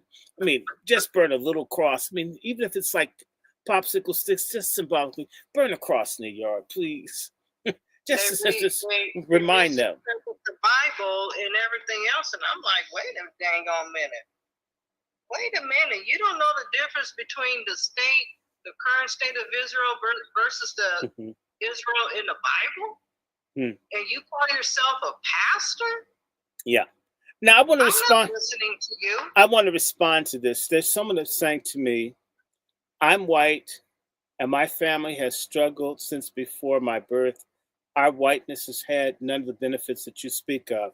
Well, move to South Africa. It's where you're located. But if there are no benefits in whiteness, that's in part because whiteness has diminishing returns. Because the white folks, your parents' generation, those before, did not do the best that they could to make certain that everybody got their baseline needs met. The white masses of people in this country were against things like Social Security, all these things were fought. The GI Bill, in particular, because they didn't want blacks to get it. There's all kinds of research on how reactionary, why white Americans in particular are different from Europeans who make certain that everybody gets health care and education. White Americans, the working class, your class, have been the most stupid working class in the world in its history. That you've been attacking people who haven't been fighting you. You've been the muscle, the bully, the brutes for the system that's kicking your ass too. And so don't put it on me. You need to ask why you guys have been so stupid for all these years. So damn stupid, trying to crush and smash people, and yet you let 20, 30, 40 million people in the country to punish our population, not thinking that it wouldn't screw your wages too. When black folks try to go to unions, you won't let them in, you lynch them. That's what the white working class has been. Reactionary. It hasn't been fair. It hasn't been for justice. And you are reaping the whirlwind. Whether you're everybody white's complicit, the reason being is you pointed your grief to me. You've never asked wealthy white people why you guys aren't getting your share of the pie. Thank you. Because we don't have the pie. We're not allowed to get it. And if you didn't get it, and I'm not keeping you from having it, then who's not sharing the pie? It ain't black people. It's the very white people that you identify with. Whiteness does have benefits. It's psychological. There's a psychological bribe. I'm better. In the words of President Lyndon Baines Johnson, if you convince a white person that they're better than a nigger, you can take every penny out of their pocket. That's how the wealthy whites see you, as stupid. And black folks these days have given up, feel like these people are never going to get it. They're always good. Like Dylan Roth, Dylan Roth 10 years ago massacred people in Charleston, South Carolina. But in March 10 years ago, targeted me. I'm not doing anything to make Dylan Roth poor. When I met the head of the South Carolina Knights of the Ku Klux Klan, Michael Burton, I asked him, what have black people done to you? What did we do to make you hate us so much? He didn't have an answer. You guys, part of your white benefit that you don't realize is hatred is one of your luxuries. Being able to make excuses, being able to deny the complicity, that's part of the benefit. You need to go and ask wealthy white people why they don't share, why they're allowed to keep money offshore and not pay taxes, why every time there's an election, they campaign against black people and folks like you vote for policies to screw us that screws you too. You do too benefit. You're just lying to yourself. And especially if they live in red states, why don't you go ask your congressman, your state? Why don't you bring the federal funding to bring in jobs, tech jobs, and everything else? But you don't want to do that. You can't have it both ways. If you identify as white, you benefit from being white. No way out of it. Right now they want to cut out SNAP and Medicaid, so there goes your health insurance and your food stamps. Yeah, well, they're going to take that. But that's what happens. The Bible says, sow to the flesh, reap a whirlwind of corruption. People have sown to the flesh. I'm going to get this. I'm going to get to live in Levittown. No matter what, you won't live in Levittown. I'm against the people in Hurricane Katrina getting FEMA support when they're being drowned. And I wonder how that same negligence could then happen to people in Western North Carolina. We've been your white benefit is that I've been a damn canary in your coal mine for 400 years that you don't want to listen to. That's your damn benefit. Okay, I normally don't address that, but no. So if someone took this as some white put down. Is that what people really got out of there? Are you that stupid to think we're talking about white people. We're talking about geopolitics in which race plays a role. And like that guy, Hedseth, attacking what's that thing called? The Medal of Honor winners getting attacked posthumously and nobody having any outcry. That's a white damn benefit. White mass killers being taken alive. This guy shoots politicians in Minnesota and they take him alive. There's a lot of benefits. I see it every day. People use dope. They start handing out Narcan like it's Halloween candy. All the years that black folks overdosed from CIA dope brought into this country to expand this. Yeah, America, I'm proud to be an American. That's your benefit. No, I don't need Thomas Sowell. Thomas Sowell is a goddamn Caribbean. Get off my platform, racist. Get off. Yeah, I love Thomas Sowell because he kisses your ass. I'm not going to kiss your ass. I won't kiss your ass. Get off my platform. I don't want to see you. Fuck Thomas Sowell. Thomas Sowell never sees racism as a problem. So the house I live in that has a racial covenant written into it, Thomas Sowell says it means nothing. But that means when this house was built, had my mom and dad wanted to live here, we would have been told you can't have it because. How dare Thomas Sowell is at the Hoover Institute out in Stanford, where they don't even let black students in because of what they've done with the laws in California. He's a Caribbean liar. I'm not saying everything he says is wrong, but you know what? Thomas Sowell, they don't ever let Thomas Sowell debate anybody black that's serious. They'll put him up against Jesse Jackson, someone like that that's not for real.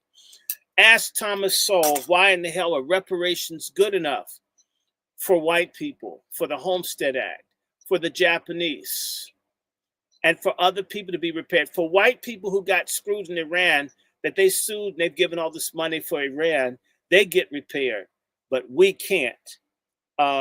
Why did the white slaveholders in America get restituted? And here in Washington, D.C., why did the Caribbean slaveholders get reparations for owning people in the Caribbean, where his black ass is from, and yet the people who were enslaved themselves get nothing?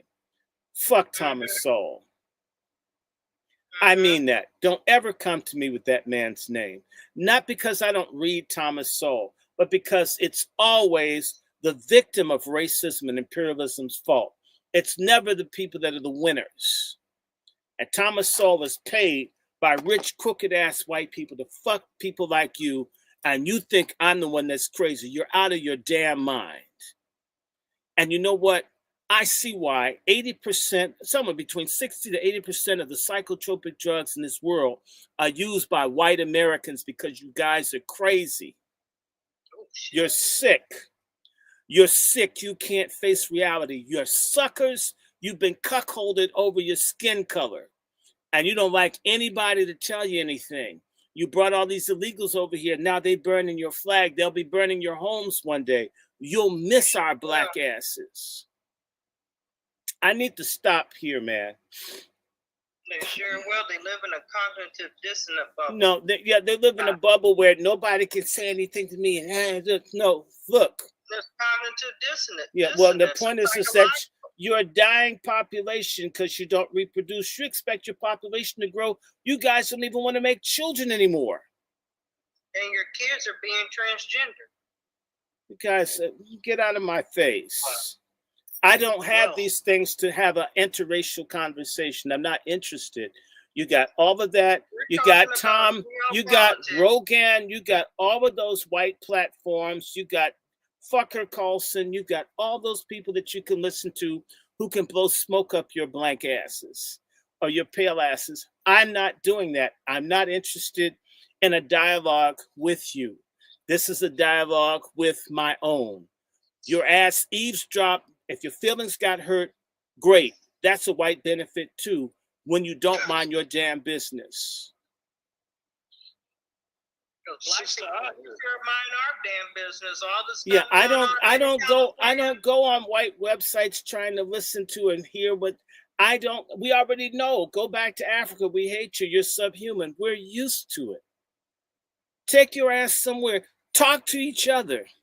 The benefit of being white is you can talk to another damn white person and get their ass to think instead of trying to talk me, con me out of that. You're not superior to me. You're inferior to me. You'll never know what I know. Get off my platform. I'm not here to entertain you. I'm not here to kumbaya with you. That is not what this is about.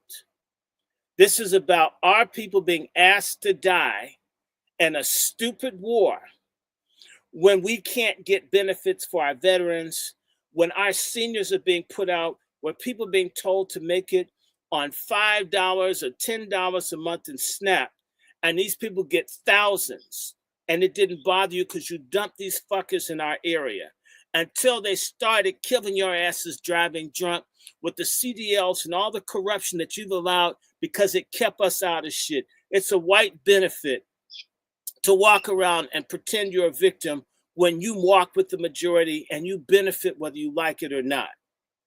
And in fact, one of your benefits is that you could smoke crack and keep a job. You could be high and keep a job. You can be a crooked cop and harass people. There's a lot of stuff that's a benefit every damn day of your life. You don't know what it means to be white because you are white. That's the benefit. You've been insulated from humanity. It's a benefit not to know and feel this stuff. And if hearing my black voice bothers you, thank God. Let my voice be a rotor-rooter for your constipated cognitive dissonance. All right, guys, we need to go. We need to do this again. I loved it. We need to come back and talk about illegals. And I don't give a damn. I don't give a damn. I absolutely don't give a damn. You can't make me give a damn about that. I rarely say something, but I didn't get it. Hell yeah, you got. My parents worked hard. If your parents were immigrants, you came over here off the labor and land of my Indian ancestors. Y'all stole our shit, stole my identity. I don't even know my damn Indian language. I'm gonna have to try to find out how to learn Cherokee. I had to take me years to find out who the hell I am because of what y'all have done to our families. No benefit. You know where your family came from in Europe. They're depopulated. Go back and bolster the white population before the Islamics and other people run you out of the old country that you talk so much about. They're not the only people. These illegals aren't the only ones that wave flags all the time. Go back to where you came from. Sister Aja, you have any final thoughts before we close out? No, I enjoyed it. That was an excellent. Oh man, I love listening to Dr. Short. He went further back with all of the history. I hope that people rewatch this many times and share it. Well, geopolitics can be complicated, but it's an interesting thing to learn. Let's do one more thing. Where we are, that I want everybody to be afraid for and pray about. I've been saying this for 2 years. And by the way, my prayer includes there being no white victims. The Iranians have surface-to-surface missiles that can hit ships. They've been developing them for 40 years. God forbid if they're hypersonic ones. They could make mincemeat of our carrier groups. And that's thousands and thousands of dead Americans of all colors, predominantly white. As much as this little bastards will make me a racist. And I've been praying, God, spare our servicemen and women. Yes. Even though a bunch of them we know see us as subhuman monkeys. Yep. I still don't want to see them blown up and killed. I don't want that to happen. And I'm saying to you that some sense better come to the president and other people about this damn activity, because if their hypersonic missiles are as good as those that have gotten around the Iron Dome and the Golden Dome, then whatever our aged out aircraft carriers have isn't up to speed to resist being hit by hypersonic missiles. That's a lot of young, dead Americans that deserve to live out the fullness of their lives. If someone thinks I hate America or Americans of any color, why do I pray for these people to live? Mm-hmm. And there are not as many black folks in the Navy as the Army. So it's not like, oh, it's just black people, that Americans. Yes. Even though we won't be treated like Americans. And they're Air Force people, and black folks aren't heavy in the Air Force. Mm-hmm. It's going to be a lot of young white men wasted. That's what could happen if America bothers Iran. Pakistan, which has the nukes, could get some stuff over to Iran, and Iran would have a nuke. And Russia and North Korea. This is not a good thing. The Gulf of Hormuz, gas, everything will suffer. The American people of all colors, all backgrounds will suffer. It's not necessary. It's one man. Netanyahu's ass needs to be deposed. Quick, fast, in a hurry. And in America, judgment. I'm looking at all the rain, the unseasonably cool weather here in Washington, D.C. And in Pennsylvania, too. Have you noticed, Brother Q, how rainy and cool it's been? It's never like this, not in June. It's hot here. No. But out here, it's normally super hot and humid. Ooh. Hasn't been. It's been rainy, cool. It's almost like a warning. America doesn't have any more chances with the Most High. If you go in and you mass murder people in another country, it might be the one that God says, you know what? These people need to be knocked down to size. And you know what? We live in America. If they bomb America, I live 2.1 miles from the Capitol, 3.1 miles from the White House.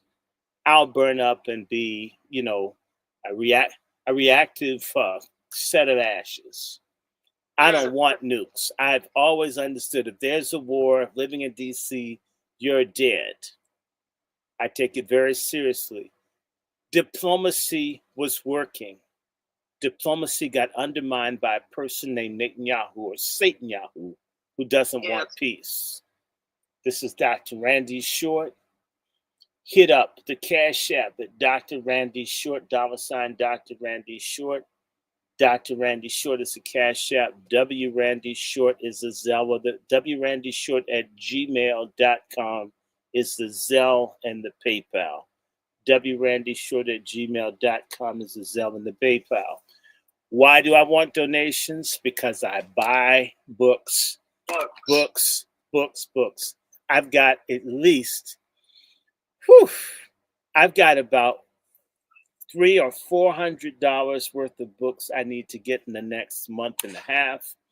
So actually, just round up. Make it 4. Make it 5. Send it, no matter what it is, because, and I'm not doing it tonight because we went long on this, but I am going to read this book.